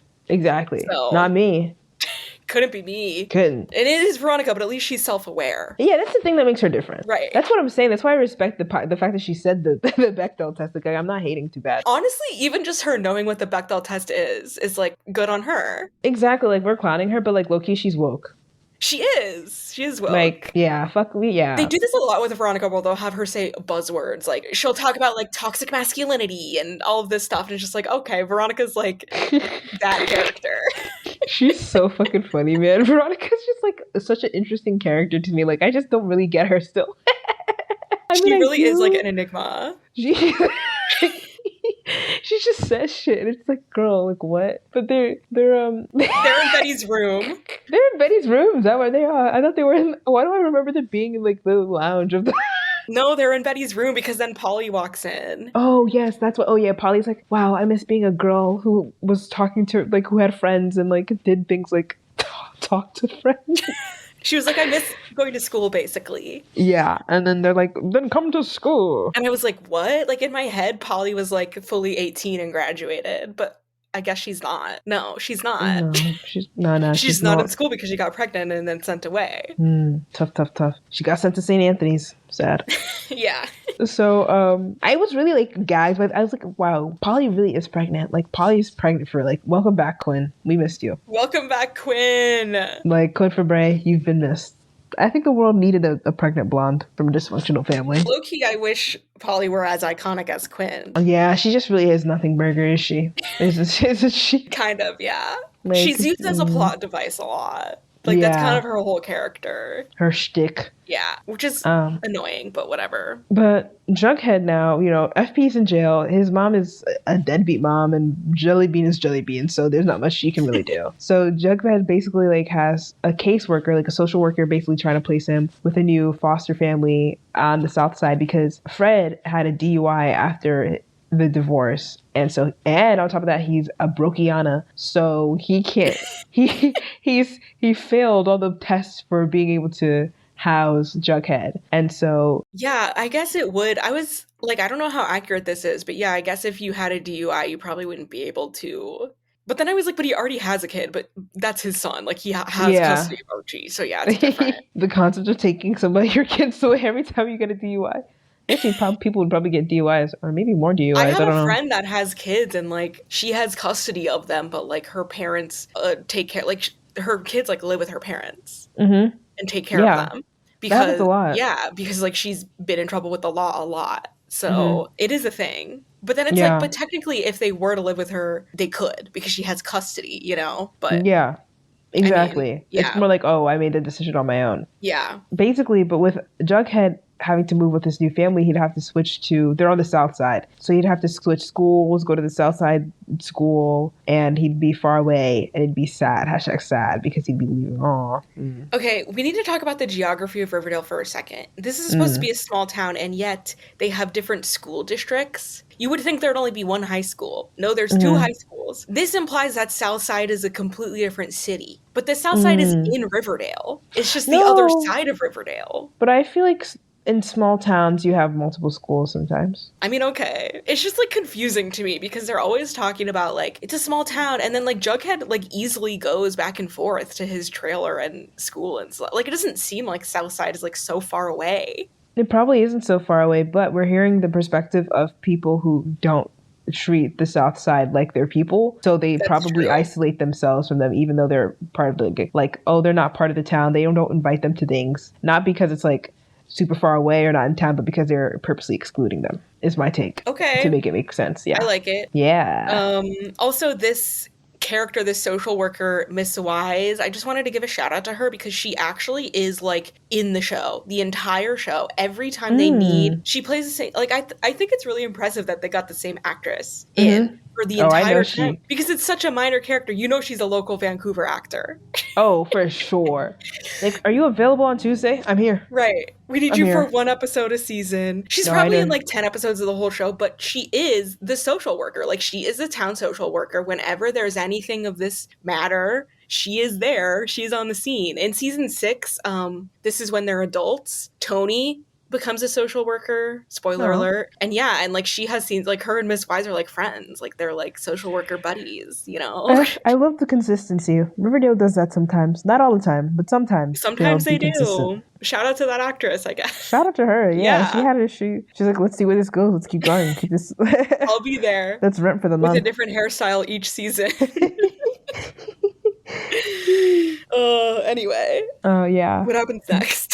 So Archie goes to FP because he's panicking. I mean, this was so Jarchi coded. Like, I'm like, oh, I really understand Jarchi heads. Like, I do. Because Archie goes to FP, to see him like in his cell, and basically tell him like, yo, bro, just take the deal, snitch on your friends, so that you can get out and like take care of Jug, so he doesn't have to be transferred away. He doesn't belong there. But FP is basically saying like the serpents are innocent, and I'm not gonna snitch just so I can come out and like take care of Jug. Like obviously, Right. like Jughead's like I love Jughead, duh. But like he can take care of himself and he'll be okay. And just look out. Like he's gonna want to isolate himself. Like FP knows his son. Jughead's gonna want to like be like a martyr in a way and like isolate himself. But you have to make sure that you're there for him. And I was like, oh wait, this is so Jarchi. Like I would put this in an edit and then play like Dusk Till Dawn. Like Dusk Till Dawn was Zane and Sia in the background, and I'm sure. Do you think it exists? Oh, 1,000%. I'm sure if I look up Dusk Till Dawn right now, Jarchi, something will come up. Yeah. Dusk Till Dawn, Jarchi edit. Yup, exactly. Where? Like TikTok? On YouTube. Like, come on, like, hello. Okay. Like, hold on, I kind of have to see this through. I'm curious now. I'll post it on Instagram for this episode. It's Follow the Instagram. Hold on, let me see if you can hear it. Hold on. I can hear it.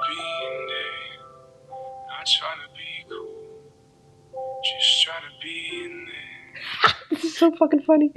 Anyways, wait, no, but I want one with actual Zane's voice. Oh, here we go. Oh. Wait, stop. Why am I moving for Jarchi? Hashtag Yowie. Yowie. But yeah, so basically, like, FP tells Archie to look. But again, I respect FP for being like, I'm not fucking snitching. Yeah, this was like giving kind of like, you're real for seeing the Jarchi of it all, because to me, I was just like, wow, Archie's so like, can Archie stop acting like he knows shit about the serpents? Like, he was kind of giving anti-serpents a little bit. Oh yeah, of course like, he was Archie, giving anti-serpents. Shut up. Like, let FP deal with this, okay? He was like, just rat tell those him. hoodlums out. They don't deserve anything anyways. Just they're dirty hoodlums and they sell crack on the street. Like, okay.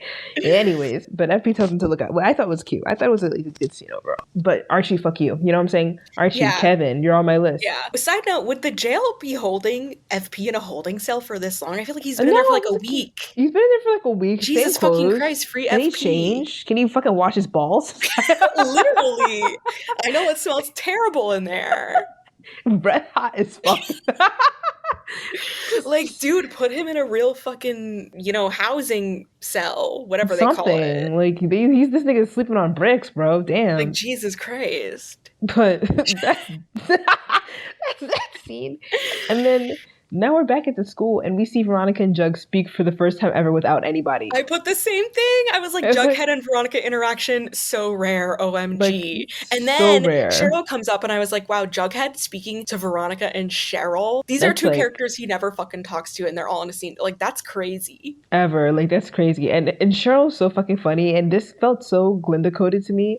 Cheryl comes up and she basically apologizes to Jughead about, like, basically slapping the shit out of him and pushing him, and all the stuff about like her dad and this that. And she's basically kind of like on an apology tour, except the apology tour is just Jughead. Yeah. And it's just giving suicide loading. Like, that's really what it is. It's like one of those, it's like, she's like sorry I hit you. Yeah. It's like when you're doing your final, like, you're tying up your final, ribbons, closing, just making sure you're closing things off. That's what it gave. Yeah. And this girl, she gives him a fucking brooch to remember her by. And I'm like, this is so Glinda coded, where it's like you would think, oh, somebody wants your fucking brooch or your fuck ass hat. And she calls it my iconic spider brooch.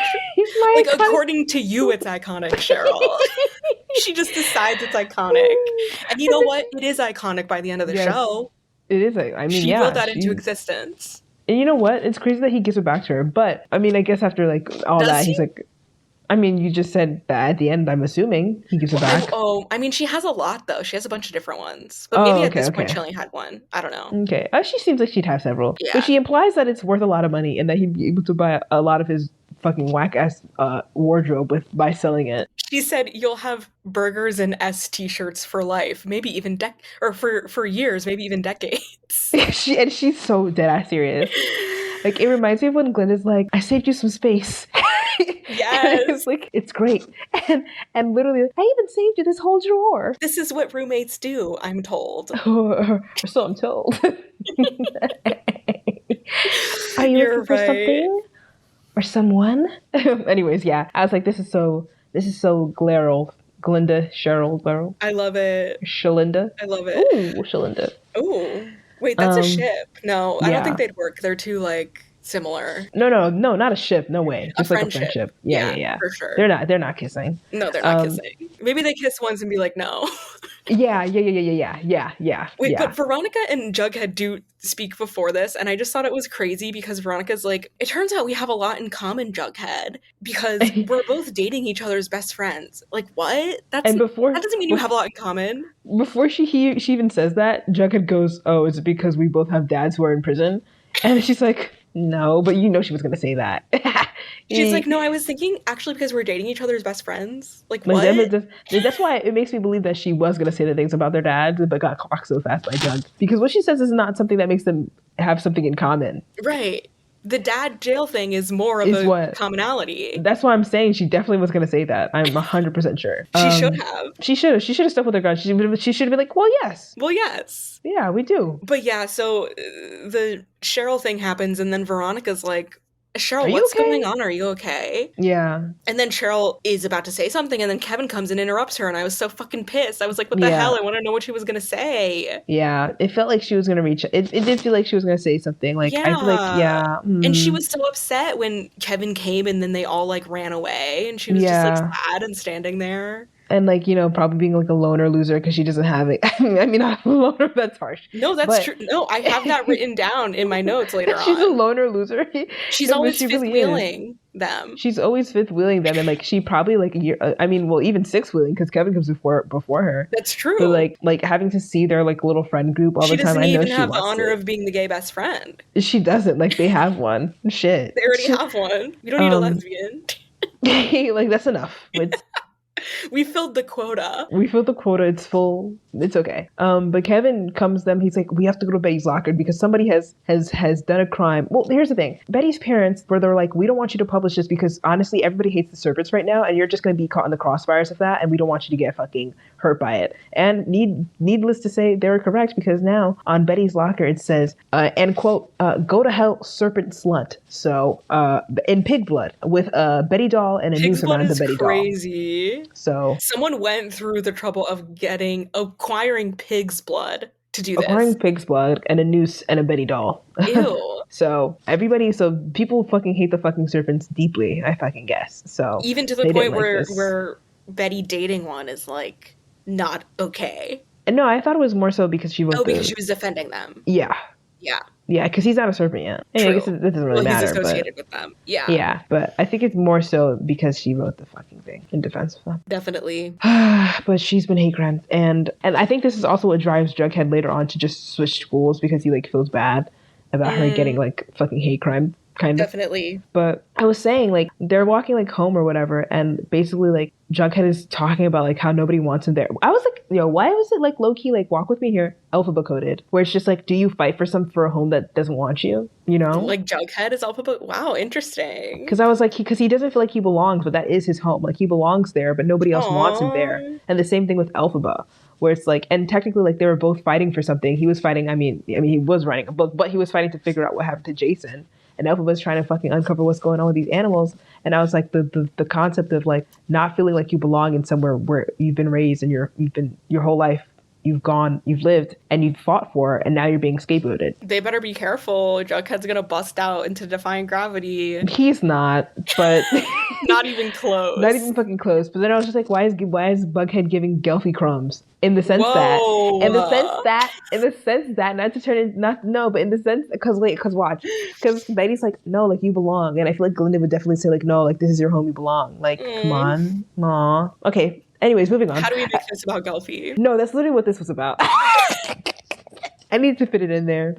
No, you don't feel bad for Jug? No, I mean, yeah, I do. You don't But I feel also, bad. but we're heading into season 2 now, and so I'm already getting my like Yeah. Jughead hatred goggles on. I'm trying to milk my Jughead liking for as long as I can because I know it's going to go away very soon. We'll see. We'll see. But we're getting This is when we get the scene with Veronica and Hermione, where she tells her to manipulate Archie, basically. Mm-hmm. Also, I noticed that Veronica was wearing pearls again. Mm-hmm. But I don't think they're the same pearls. They looked like they were like silver or something. I don't know. I wasn't paying attention to But I those feel like pearls. it's a big deal because she ripped them off. So it's like, oh, she's wearing them again? Well, she found out he didn't kill that nigga, so she's like, well, I don't care, actually. That's actually pretty funny. Well, he sent them to her. He sent a gift of pearls. He did, and she put them back on as soon as she found out that he wasn't a killer. Well, okay. Okay, Veronica. She's like, okay, cool. I think this is at the point where Polly like tells, where Alice is like coming at like Betty for bringing Polly to school. This was so funny. Polly just like spilled everything to Alice. Betty was like, gee, Polly, is there anything you didn't tell her? And she's like, she was pressuring me. It was giving like Polly is a younger sibling vibe. No, literally, that's what it gave. It literally, that's what it gave. I think St. Agnes really like scarred her somehow. That was really funny. But Alice and Betty are getting into like an argument, and Alice is calling Betty Elizabeth like over and over, and it was really disorienting to me. She always calls her Elizabeth when she's pissed. Mm-hmm. And she kept saying Elizabeth, and she was really mad at Betty for one, taking Polly to school, and also for Betty for publishing the story. And Betty starts clocking Alice's tea real good, and she asks her like, what did FP hear all those years ago during your homecoming when you were fighting with Dad? And I'm surprised they have revealed this already, yeah. I thought it came way later, but they exposed a lot, and sometimes it makes you think like, oh, maybe Riverdale did know what they were doing. Yeah, sometimes when they're I was setting like, you're stories telling me they had this baby thing planned from like halfway through season 1? Low key, I do think that maybe they didn't know what they were gonna do with the fact that Alice had a baby that she gave up. Yeah, but it's there. Right. They're just like, they didn't know who it seeds. was gonna be. They didn't know they were gonna like introduce the character or whatever. Yeah, exactly. Yeah. Then we jump cut to like Cheryl asking Penelope to like stay home because like everything's like really hard and she's like really emotional, and Penelope is like, I don't care, you're going to school. Absolutely not. Okay. Yeah. My notes just say, fuck Penelope when I catch her ass. Yeah, well, she's done for. She's dust. She's bones, straw, Fiero. God. Nothing. She deserves a fate worse than that. Yeah, my thing is like, why not just let her stay home? Like, what do you? She just wants to see Cheryl suffer. There's no rhyme or reason. She was like leaving, and I was like, Cheryl, just stay home. She won't fucking know anyway. Like, just play hooky. Cheryl's like wearing like the cuntiest like nice sleepwear, nightgown. Yeah. If there's one thing about Cheryl, you know she's gonna have the cuntiest sleepwear. A really good cunty sleepwear. I think that's beautiful though. It's probably really expensive. You know, yeah, I appreciate that about her. She puts effort into it. Just in case it's her last day. She's like, what if I fall asleep what if I die in my sleep? Just in case I die in my sleep, yeah. I'm gonna make sure I go out cunty. Choke her on. She is never wearing like non-fancy underwear. Like, you know, she always has like a matching lingerie set. Oh yeah, at all times. You never know. 100%. But then we come back to Alice and Betty, and like they're having okay, this is like they were acting down. Yes, I was like, they're having an acting off. An These are like two acting of the best off. actors in the show for For sure, sure. Alice and Betty, and Alice is telling, because like when Betty was clocking her tea, like they were yelling at each other, whatever, and so Alice comes back, and because Betty's like super mad, like you guys are pretending that everything's right, or like everything's like okay and it's not, and whatever, and so Alice comes to visit her, in her room, and then she basically tells her about the fight that Effie saw, and she tells Betty like, the fight was basically, she told Hal that she was pregnant and they had a big fight on what they wanted to do with the baby. Hal wanted her to get rid of it and she wanted to keep it. They don't say it, but it's implied. And then she goes to St. Anthony's of Mercy, the same place the same thing that happened to Polly. Yeah, the same thing that happened to Polly, which is crazy how the cycles, which is why it explains why she was so mad to Hal when she's like, you were going to do the same, going to do the same thing to Polly that you did to me. You tried to do to me or whatever. And this is what they're talking about because Hal wanted her to get rid of the baby. And Alice was acting down. I would just suggest, if you've never seen it, to go see it because she was doing such a great job. She's talking about how she went to St. Sisters and marries Agnes and how she had the baby and then they did it, like they helped her do a quiet adoption and like how it's like one of her biggest regrets. And they're just, and then she's like, I'm so sorry, Betty. And Betty's like, no, Mom, it's okay. Oh my God, they're acting down. This whole storyline is the catalyst for a lot of like great acting from Machen Amick, who plays Alice. Like every time there's anything to do with this whole like her baby situation, she's gonna pull up with the fucking acting. Yeah, she's so good. She was really good. And like she's comes into the room like not all propped up in her like preppy clothes and like no makeup on. It's like really raw. She looks worn out. Yeah, but she also is so fine. Anyways, well, after that, and there's, for some reason I wrote down these actors are so good. I hate that people say they're not, but that was before Alice even started talking to Betty. Yes. So I don't know what made me say that, but oh my God, I watched. I feel like I should have mentioned this at the top of the episode. I watched Madeleine Petsch's new rom-com movie. Just like a stupid little like Amazon rom-com. I watched it yesterday, and there was like, it wasn't really a good movie. It was like pretty badly written. It was what you would expect, honestly. Right. But there was this really fucking corny ass line in it, and I was like, oh my God, that line is so corny, but she did such a good job of delivering it, and I was like, that's Riverdale right there. That's Riverdale. It did not sound corny at all coming from her. That's Riverdale training. Only somebody like her could do that. Riverdale training, yes. She like, it's like she like trained in the worst of wars, Literally all of them. Could pull off anything. Anyway. So now Betty is telling Veronica and Archie about like how she has a secret brother out there. And here goes Veronica. Asking how old he would be. Asking how old he would be and being like, he'd be a blonde Adonis, no doubt. She's so annoying. She's like sexualizing Betty's long lost brother, like before Betty could even get the guys like they get all. I know, like that's the first thing she fucking thinks of. Oh, she's so funny. Male-centered queen.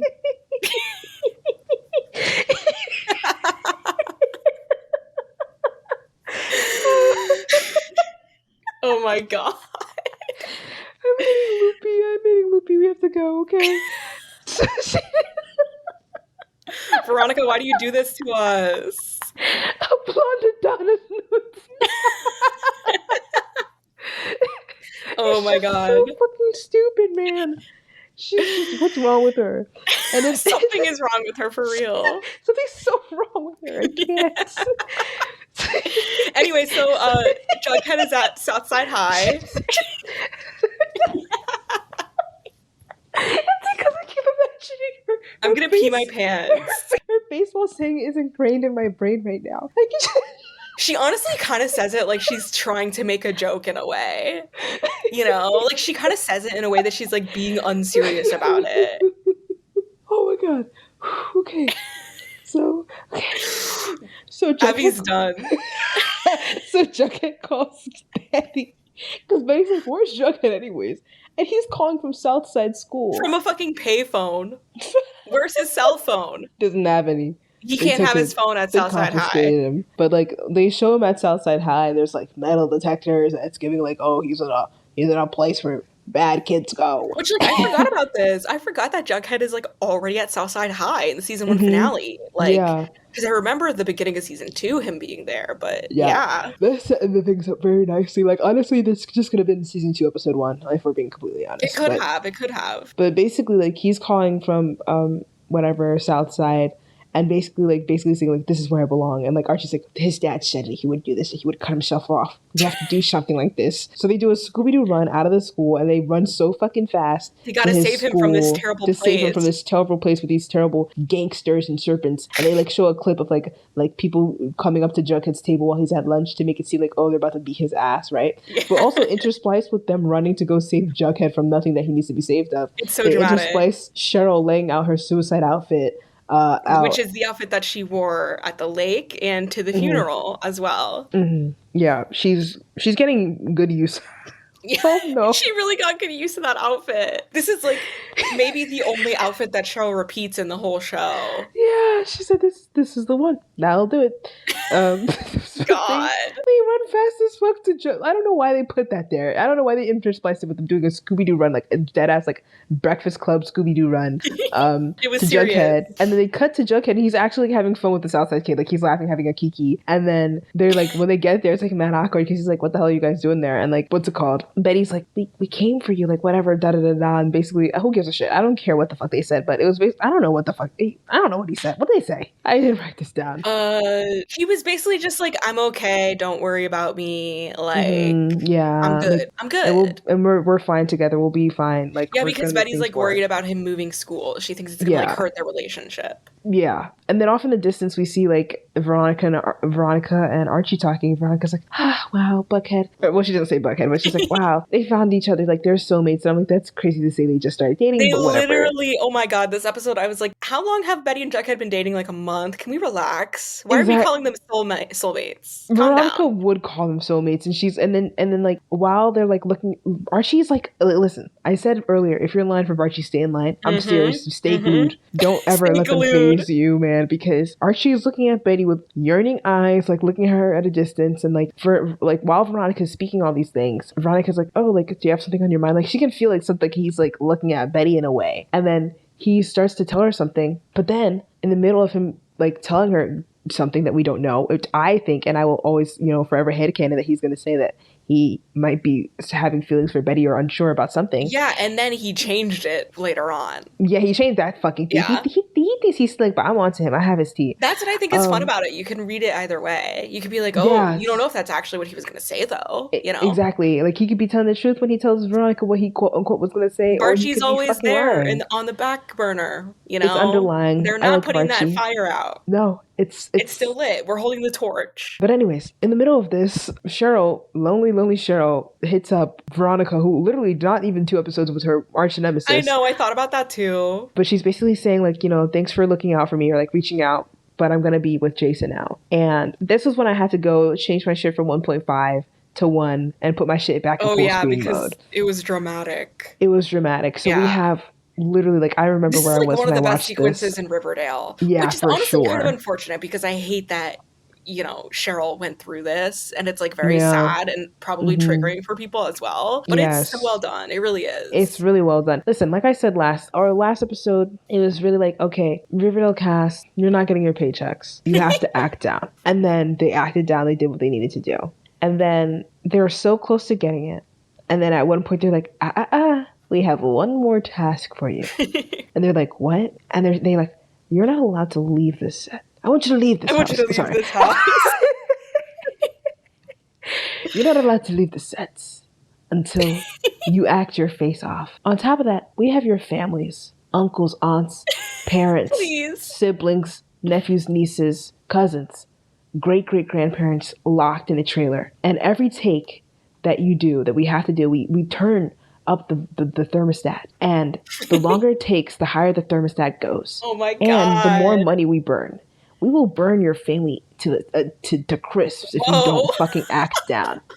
And KJ Apa and Lily Reinhardt and Camila Mendez and Cole Sprouse are like, what? And Madeleine Petch is like, what do you mean? Like, what are you talking about? They're like, yes. They turn on camera footage of their families banging on the doors. Let us out. Let us out, please. Those tears were real tears, guys. Listen, they're like, Veronica tells Archie, Betty and Archie and Bug, like all of them, like that Cheryl's just texted this, and they're like, where would Cheryl go to be with Jason? Sweetwater River. we get to a cut of them running. They're in the woods near All Sweetwater River. not appropriately dressed, except for All not Betty. appropriate dressed. And they're like, Cheryl, Cheryl, and they're like, she's not here. And they look up in the distance to the river, and Cheryl is standing on the ice because it's frozen over now because it's dead of winter. Yeah, and she's like banging on it. And she's banging on it, and they're like, Cheryl, stop! And then they go to run, but then the ice cracks just a little bit, and they're like, no, we can't all go on there because the ice will crack. And then so they're like, Cheryl, just come back, like, it's okay. And then they're looking at her. They do amazing cinematography. Yes, videography. it was beautiful. They scroll, they do a zoom in on her face, and then boom, she falls under. And then they start it looked like she changed her mind. It looked like she was actually going to go back with them. And then the ice breaks. And they all start running for their lives. Archie, it would make sense that he's the fastest. He does sports. But he's running fast as fuck. And she's under the water. She's under the current. She's not at the hole that was made originally. And they're like spread out. And they're like clearing the ice and the snow because it was snowing and whatever. And then Archie's like, she's over here. And then obviously it's fucking ice. This motherfucker, I remember watching this like it was yesterday, starts punching the ice, and you can feel it. It's not like, oh, he punches the ice 1, 2, and it's cracked. It's like he's punching, and he starts beating. Oh my God. And everybody's having visceral reactions. Yeah. It was I couldn't hard. even watch it. I was like, oh my God. It was like legitimately like gory. Like it was like a little terrifying. Like I was in pain. It was painful. Yeah. It was bad. And he's punching through thick ass ice, and he's getting frustrated. And I'm like, also like, y'all niggas don't want to start kicking or anything? That's you don't what want to help? I said. I was like, why? Okay, why did he punch it? Why didn't he like jump on it? I don't know. Well, maybe he didn't like, want to jump through. I don't know.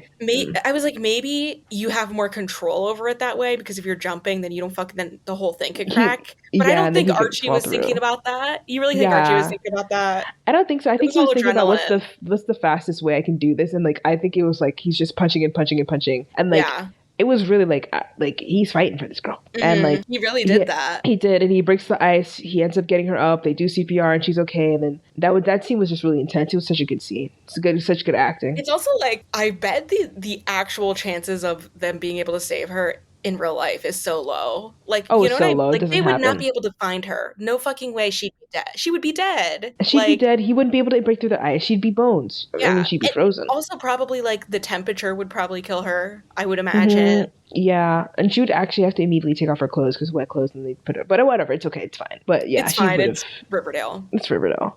But they end up at Veronica's place. That's where Cheryl is. Fun fact is that I feel like everybody fucking knows this, but KJ Apa actually broke his hand when they filmed this scene. Oh, wait, I forgot that. And so the cast was like real for the rest of the episode. And I was like, well, they're lucky they filmed it in order. Like, imagine if he was wearing a cast earlier on in the episode. That'd be crazy. So he really did that. He put his whole KJ Apa pussy into that scene. Yeah, he literally broke his hand. Yeah, he did that. That was amazing. Like, damn. The good stuff. Good stuff. But now she's saved, and she's at Veronica's, and Hermione's like, what is she doing here? And then Veronica's like, she needs our help. And that's whatever. And then Veronica calls her Lady Macbeth, and I don't really care too much about this part. Hermione, what the fuck? Why is she terrible? Well, I mean, I guess she doesn't know what happened, but it's just like, dude, like, there's a teenage girl in distress in your living room, and you're just like, I don't want her here. Also, someone get Cheryl to a hospital. Why didn't you bring her to the hospital, Veronica? Maybe she went to the hospital already and she's already discharged. Yeah, sure. That's how it works.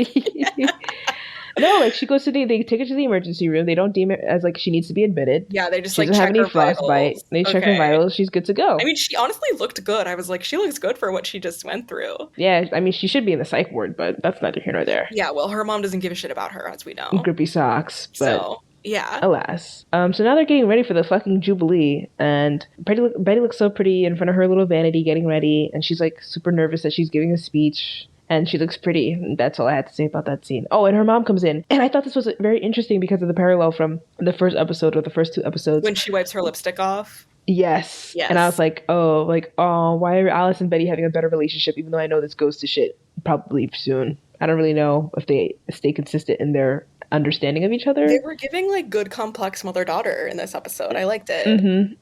I liked them. I like them together. I think they're really good actresses, and they're the best actors on this fucking thing, so it makes it better. Definitely. When they have the scenes together. But yeah, it's time for the Jubilee. Well, no, actually, Betty expresses to her mom that like she's really sad about Jughead going to another school, and like she's like worried about if they're gonna work out and stuff. So that was like sad. Yeah. Now we're at the Jubilee and Archie's playing guitar with his broken hand. He's lucky he didn't break his left hand. The one that No, he yeah, has. it would have been clipped. Yeah, like you're He could over. strum with that big ass cast, Yeah. but It reminds me of when I broke my wrist in middle school, and it was like and I'm right-handed, and it was my right hand, mm, and then I was like, I had to like write in school, like I had to like do my work with the cast on.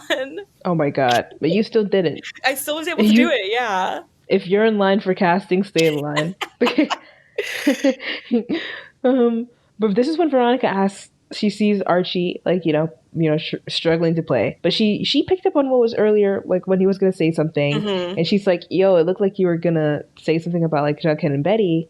And she's like, "Do you like Betty? Because you're looking at her with eyes." And here goes his ass. He's like, "When I was looking at them, I was just looking at how I want to be a soulmate for you, Veronica." Yeah, And I was like, okay. "You're such a fucking liar, bitch. Like, I know you're in line for Archie too. I don't believe him."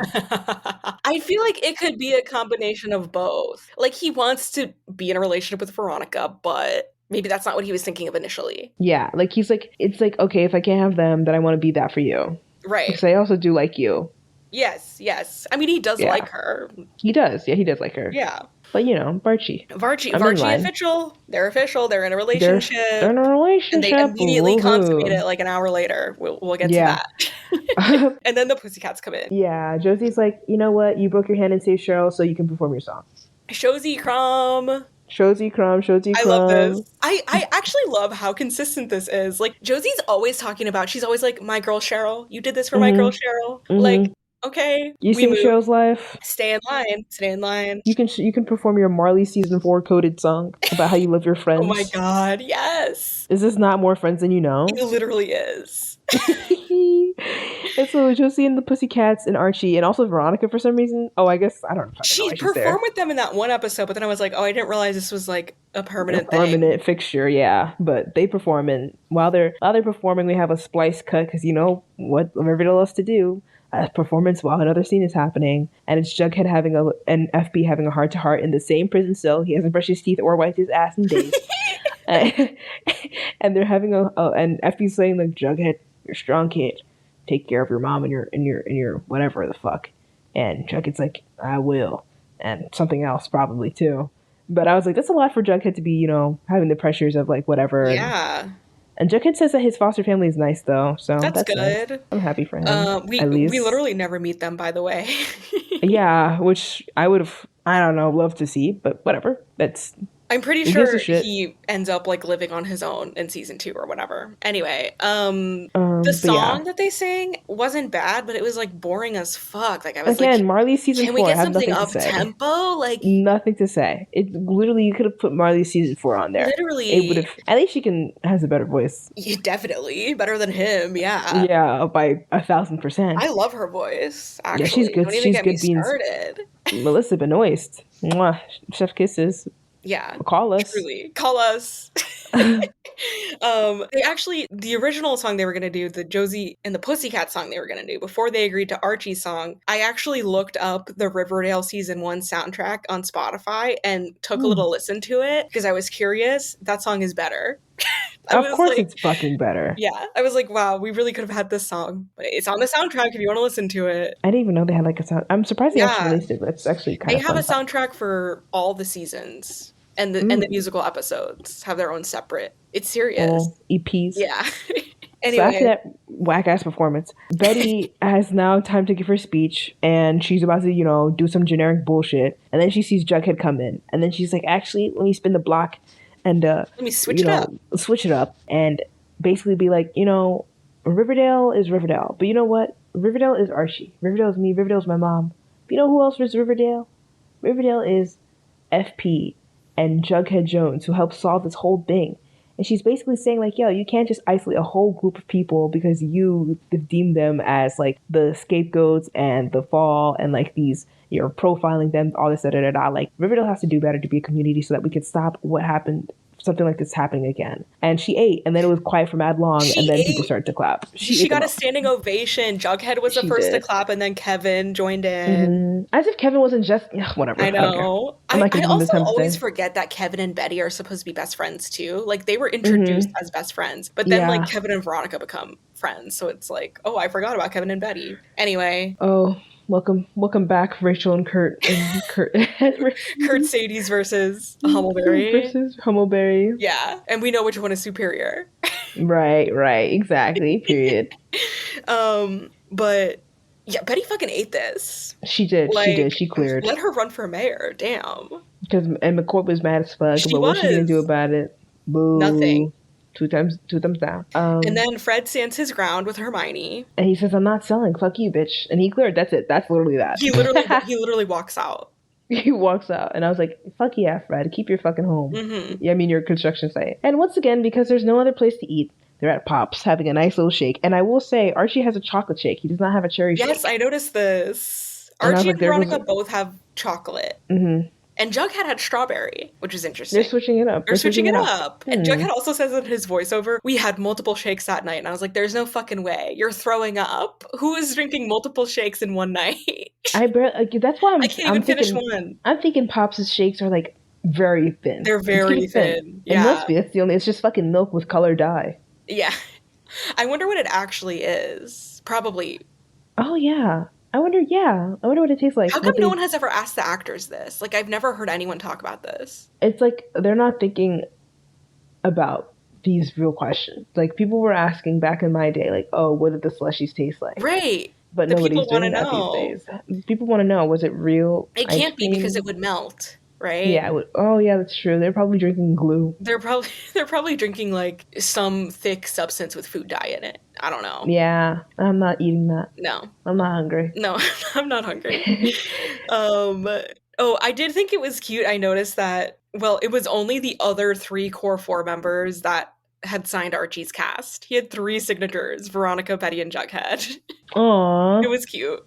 I didn't see that. That's cute. Aw. Yeah. Huh. And I'm pretty sure Jughead put like a little crown next to his. It was cute. Aw, they're family. Aw. They're family, and then I have a note that just says, the way no one is with Cheryl right now pisses me off. The way this girl just attempted suicide and then they just fucking left her. Girl, they have to. Oh yeah. Like, she's like, well, you're not gonna stay with her to make sure she's okay. Like, what is going on? She should not be alone for the next 24 hours. Yeah. Anyway, whatever. Back at Thornhill. Back at Thornhill, Penelope comes home, and guess whose ass has a candelabra of lights? Queen. And she has gasoline poured everywhere, and she's like, it's time to start anew, mother, so we can cleanse our sins, essentially. And she sets the fucking Thornhill residence on fire. So iconic. That bitch needs help, no shade. Well, of course she does. We know this. But honestly, like, I understand why she did it. I mean, for the exact reason that she said. It's kind of like she experienced all this trauma in that fucking house, and she's burning it down. Yeah, she's reclaiming shit. You know, but also, it's like where the fuck is Nana? Where is Nana? I'm sure Cheryl got her out and made sure she was okay first. I mean, she did, but she's like delirious and like in the corner of the woods. Where is the house? And also, like, do they actually, when they show the new place where they live, is it the same set or is it a new set? It's a new set. It's called Thistle House. I remember they built that shit quick. No. Yeah, well, I mean, they had in between seasons, I suppose. I guess.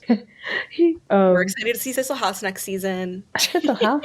And so she's renting the house, and now we're at the point where Jughead and Betty have gone to Jughead's trailer, and yes, Archie have gone to Veronica's place. Essentially, they're doing does this count as a foursome if they're all fucking at the same time, even if they're in different places, but it's all like they're playing you make me a believer as they're like all making out and like getting really like taking off each other's clothes and shit like that. And I'm just like, at this point, this is a foursome. The famous Imagine Dragons sex montage, yes, of course, mixed in with Cheryl burning down her house. This happens a lot with them, where they're both having sex simultaneously with a song playing over it, like all the fucking time. They're so obsessed with like having sex at the same time as the other couple. So it is a little weird. You're right. It's really fucking weird. It gets to a point where they're doing it in the same vicinity of each other too. Oh, brother. Like, what are you guys doing? Oh my God. This is, oh, There's some things Roberto, you I'm need on to your ass. explore, but Betty and Jughead tell each other they love each other before this. And Jughead looks good without his hat. Oh Yeah, my gosh, she looks good without his hat. they've been dating for a month. Like, why? But this is like, This I is was so like, dramatic. it's so dramatic, but and then I remembered, okay, they're sophomore in high schools, and then I just, okay, I a little suppose, bit. yeah. It's a little much for me, but whatever. Yeah, I It's always, wouldn't, but it's a but TV show. They love to it's do a shit like TV that. show. Whenever they have characters say "I love you" for the first time in TV shows, it's always so dramatic. It's like they have to say the person's full name. I love you, Betty Cooper. You know who never I did love this? you, Jughead Jones. Glee. Glee never stooped that low. They never did. Finchel didn't do that. No, I don't think Finn ever says, "Oh, Rachel Berry, I love you." As like Yeah, when he first says it, he I just love says, you. "I love you." It's not corny at all. Yeah, you're right. That was mad That cute. actually Oh was my good. That was gosh! good. If you're in line for Finchel got Finchel, points stay for in that, for line. real. But yeah, so then they both have sex. Basically, like, Well, Bughead doesn't have sex because he gets they interrupted. don't. He gets interrupted. Varchi, meanwhile, are having sex, and I was like, okay, like, this Enough. is it. After this, they're basically having sex like every fucking episode. So get Yeah, used to it. take a This shot every they time. consummated a lot with this. Yeah, they're just. Yeah. So that set that off. And then, yeah, Betty and Jughead. Honestly, I will say I was way more into Bughead with this. Maybe Mm-hmm, that's because I know mm-hmm. about Varchi in the future and I'm like already preemptively sick of them. But Betty and Jughead, I was like, okay, like I didn't mind seeing them make Mm, out. I was like way more into them than I wasn't into Varchi in this yeah, scene. that's fine. That's fair. Jughead looked He good. looked good. He Betty looked good. did. They both Like, looked they good and both they looked have good good. chemistry. I mean, Exactly. Oh yeah, they were. not that Varchi don't, but like you can tell that something was going on with Lily and Cole. Yeah, for sure. For sure. For sure. For sure. For sure. But then we get a knock on the door. Okay, this was so funny because someone knocks on their door and interrupts them, and Jughead's immediately like, "Is that your mom?" And she's like, "Who else could it be?" That was really just so fucking funny to me. Like the concept of Alice just like knowing intuitively that her daughter is about to have sex and like showing up and knocking on the door. It's so her though. I was like, "Fuck, it might be. It is her, Like, of probably." course they think it's her. Yeah, even though that would make no fucking sense. No, but it would. Like Alice seems to have, like, I feel like she would have that shit on lock. It's really funny. But anyway, it's not Alice. It's not. It's they open the door and it's the serpents. Like it's a whole group of serpents outside of the trailer, and they're like, "We heard your dad could have snitched, and he didn't." So and basically, to be like, we're gonna take care of you because your dad could have thrown us under the bus and he didn't, and we're family and we're Even though you community. had nothing to do with this personally, Jughead. Like even though we should have technically been taking care of you this whole time, kind of a little bit, but Right. we're gonna take care of you. And then they give him a serpent jacket, and then you're like, is he gonna take it? And he does, and then he puts it on. And when he puts it on, that shit was fucking fire. Because Okay, so they're playing Believer by Imagine yup, Dragons, and during this scene, the music stops, and you like don't even realize that it stops. mm-hmm. And then he puts the jacket back on, and there's like a close-up shot of the Serpents logo, and the music kicks back in. Oh, that shit was so good. That was like, beautiful. Ooh. And then on the side, Betty's looking like Rue's little sister once again, and she's like, Juggy. Well, she sees it because, and then you see her internal bias, her implicit bias with the serpents is showing back up again because like he's like accepting his serpenthood, and I was like, fuck yeah, Jug, put that shit on. Yeah, this is good shit. That was good. And meanwhile, we see Cheryl and Penelope outside of Thornhill, and Cheryl is just like, or Penelope's just like yelling at Cheryl, and Cheryl's smiling. Yeah. And then Rose is nowhere to be found. Cheryl got her out. I'm pretty sure they mentioned it in season 2. I mean, yeah. But that shit was good as fuck. But yeah, that was great. That's like fucking good. Great classic Riverdale scene. Yeah, that was cinema. I literally have in my notes the way the song starts again when he puts the jacket on. Cinema. Robert De Niro, or was it Martin Scorsese? Whatever old man. Martin Scorsese. Yeah, that old guy. Hands up, absolute cinema. Exactly. And so that happens. That finishes up, and then we're like fast forward. No one cares, but like Archie's leaving leaving. It's the morning time. He's leaving Veronica to go see his dad because his dad said he needed to talk about something important, and he's going to meet him at Pops. He go to Pops, right? And I don't know what the fuck Fred had to say. I don't know if he ever said it. But Archie goes to use the bathroom. He's like, I have to go wash my hands. And I was like, yeah, you fucking better go wash your hands, yeah, you Archie. Freak. You fucking dirty freak. But so he goes to wash his hands. He's in the fucking bathroom, and then he hears some commotion outside. He comes out the bathroom, and he sees like a robber putting a gun to tape Pop Tate's hands, and Let basically him go. I was like, oh my god, like Pop. let the boy go. I mean, Let let the that man old man dance. go. And then like Archie makes eye contact with his dad sitting at the booth, and Fred knows his son. Fred knows that Archie Mm-hmm. has a hero complex and is Yep. gonna want to do something.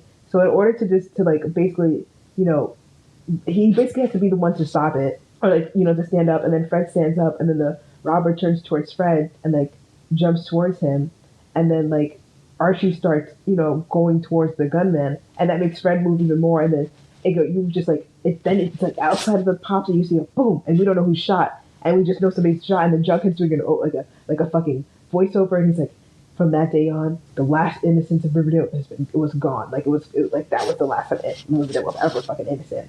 And then we go back into Pop Tate's fucking chicken shop, and it's Fred on the floor bleeding in Archie's arms. And I remember being so gagged 18 years ago, Mm-hmm. whenever this came out. Oh, it was so good. It was so good. It was so good. This is the cliffhanger of the season. Mm-hmm. I was kind of surprised because, like, at first, yeah, like you hear the gunshot, but you don't see who gets shot. And Mm-hmm. then and I thought that that's how it was going to end. Like, it's like, oh my God, season ends, you don't know who got shot. But no, then they show you that it was Fred. Which is a very interesting choice to make, but I guess well, no, I don't know why they would have done that. But I'm glad they didn't edge motherfuckers on, because that would have been like, who got shot? Yeah. That kind of reminds me of On My Block. There was like a who got shot at the end of the There was an season. episode of Pretty Little Liars that ended like that too. Oh my Mm. God, that was such a gag. Like, everyone was so gagged. But yeah, it was Freddie Pooh. He got his ass right in it was the lower right quadrant. Yeah, it was like the stomach area. Yeah. Oh, yeah, Abby, get your medical knowledge Yes, out. it was like I think it was on his lower right quadrant, so that would have hit What's the like, survivability of this? if you're putting, he could survive that. It's fine. Well, he does. Yeah, well, he does survive that. Like, it's not like it's anything. I mean, like, yeah, he's good. Yeah, he's good. He's good. They probably took him to the hospital. Mhm.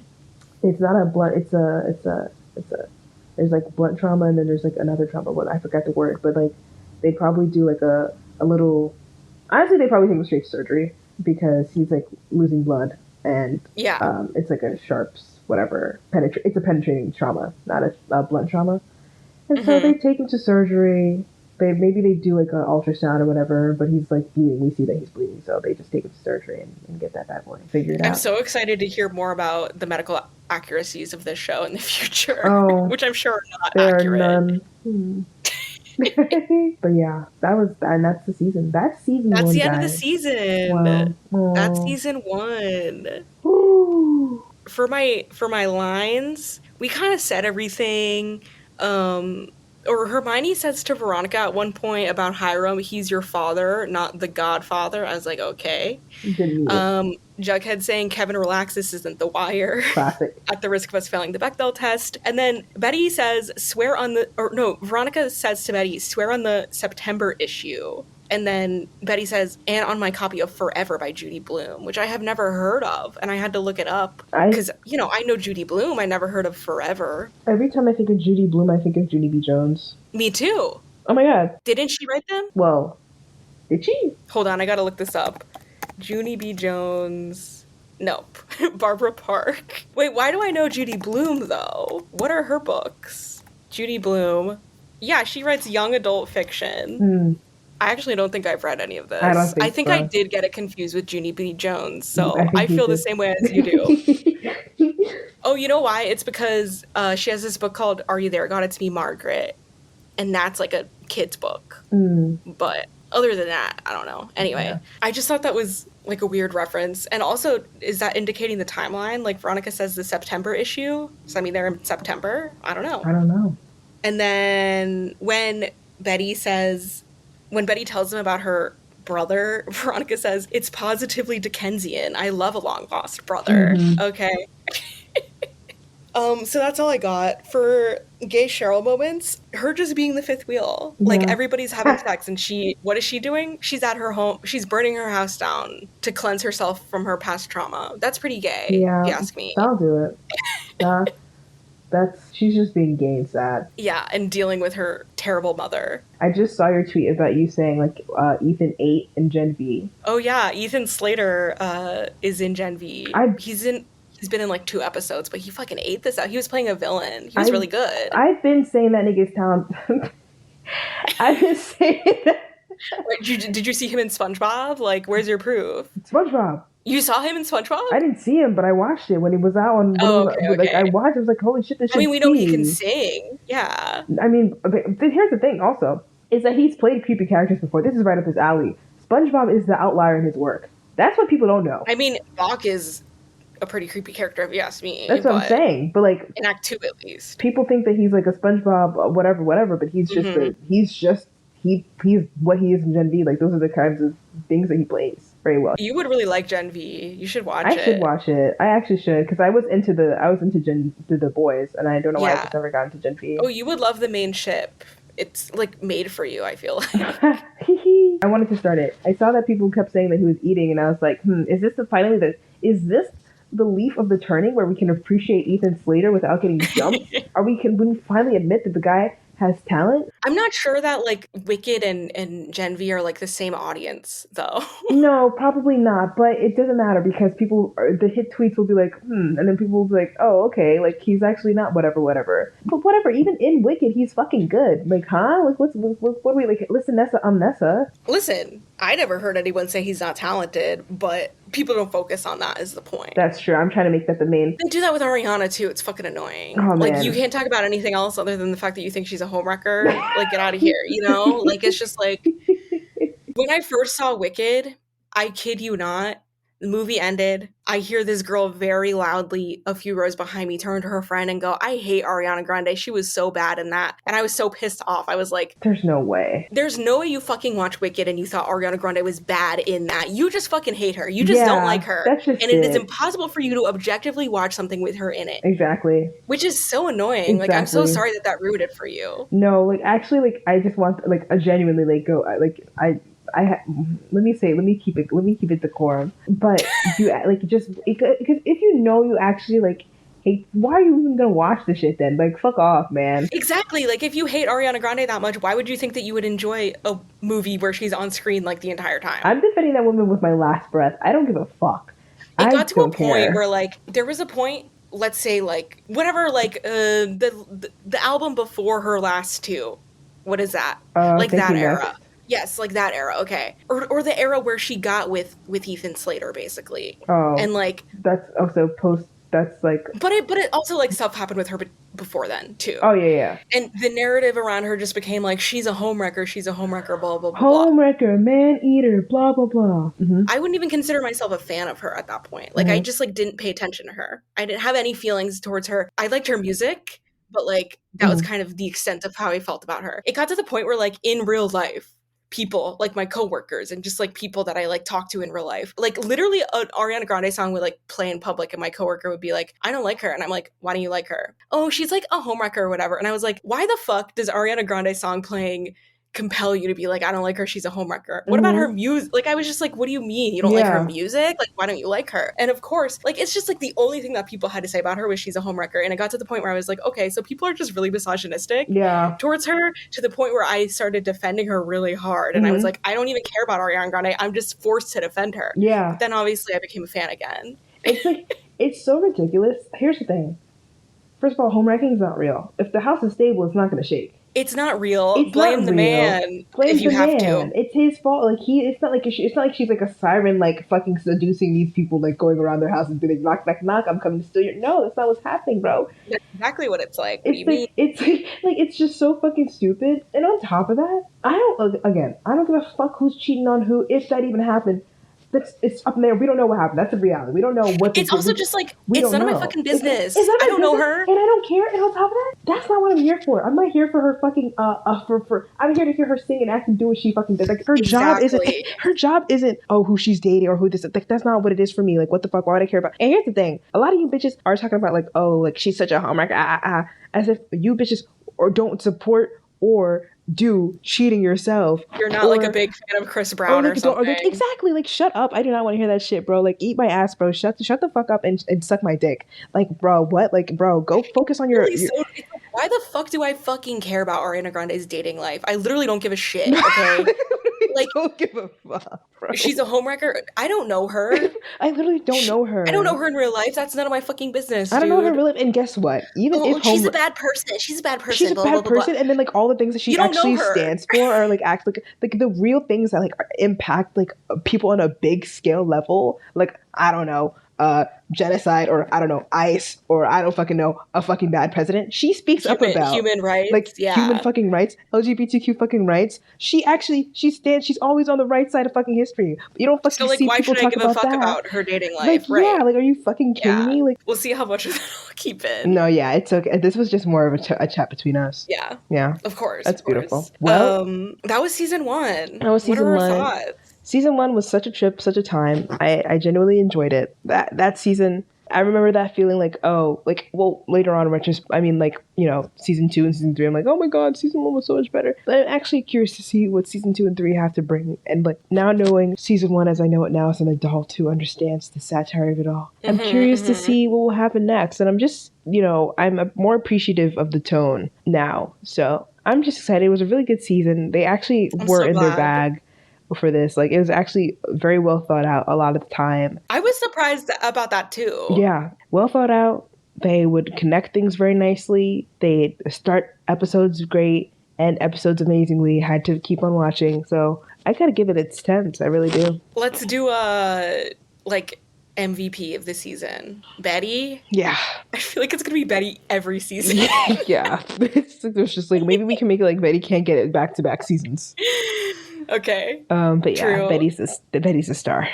Do you have a favorite episode? I don't remember them. Wait, I don't remember. I think it might be the finale, honestly. The finale is really good. I liked it better than episode 12, which was the one where he found out everything. I did like episode 12 though. I liked it, but there was more character stuff in 13, so I like this one better. But I think I might go 12 actually, even though I don't remember. Okay. But I'm gonna go 12. Yeah. I don't know. I don't think we're gonna do like a season 1 recap episode or something like that. I don't think we're gonna do any let's finish talking about season 1 first before we get into season 2. Do you feel the need for that? No. I don't think we need to. I'm all season 1 out. Yeah, like we can get into season 2 Yeah. after this. Yeah. I mean, we're gonna do at least one episode before season 2. Yeah. Who knows what it will be, but it'll happen. Who knows what it will be? We have vague ideas. I have concepts of a plan.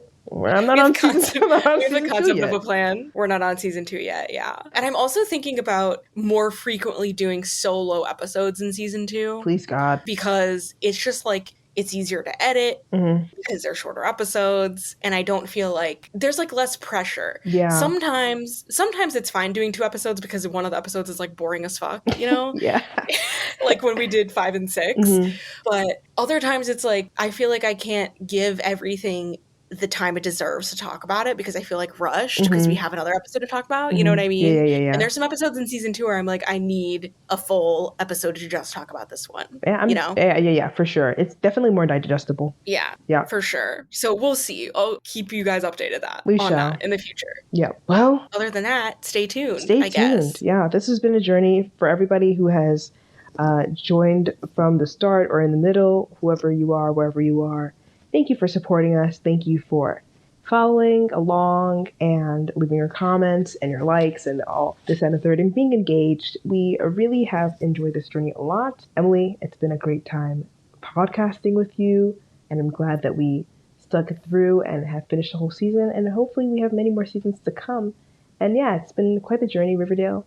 If anybody ever clowns you, you have me in your corner.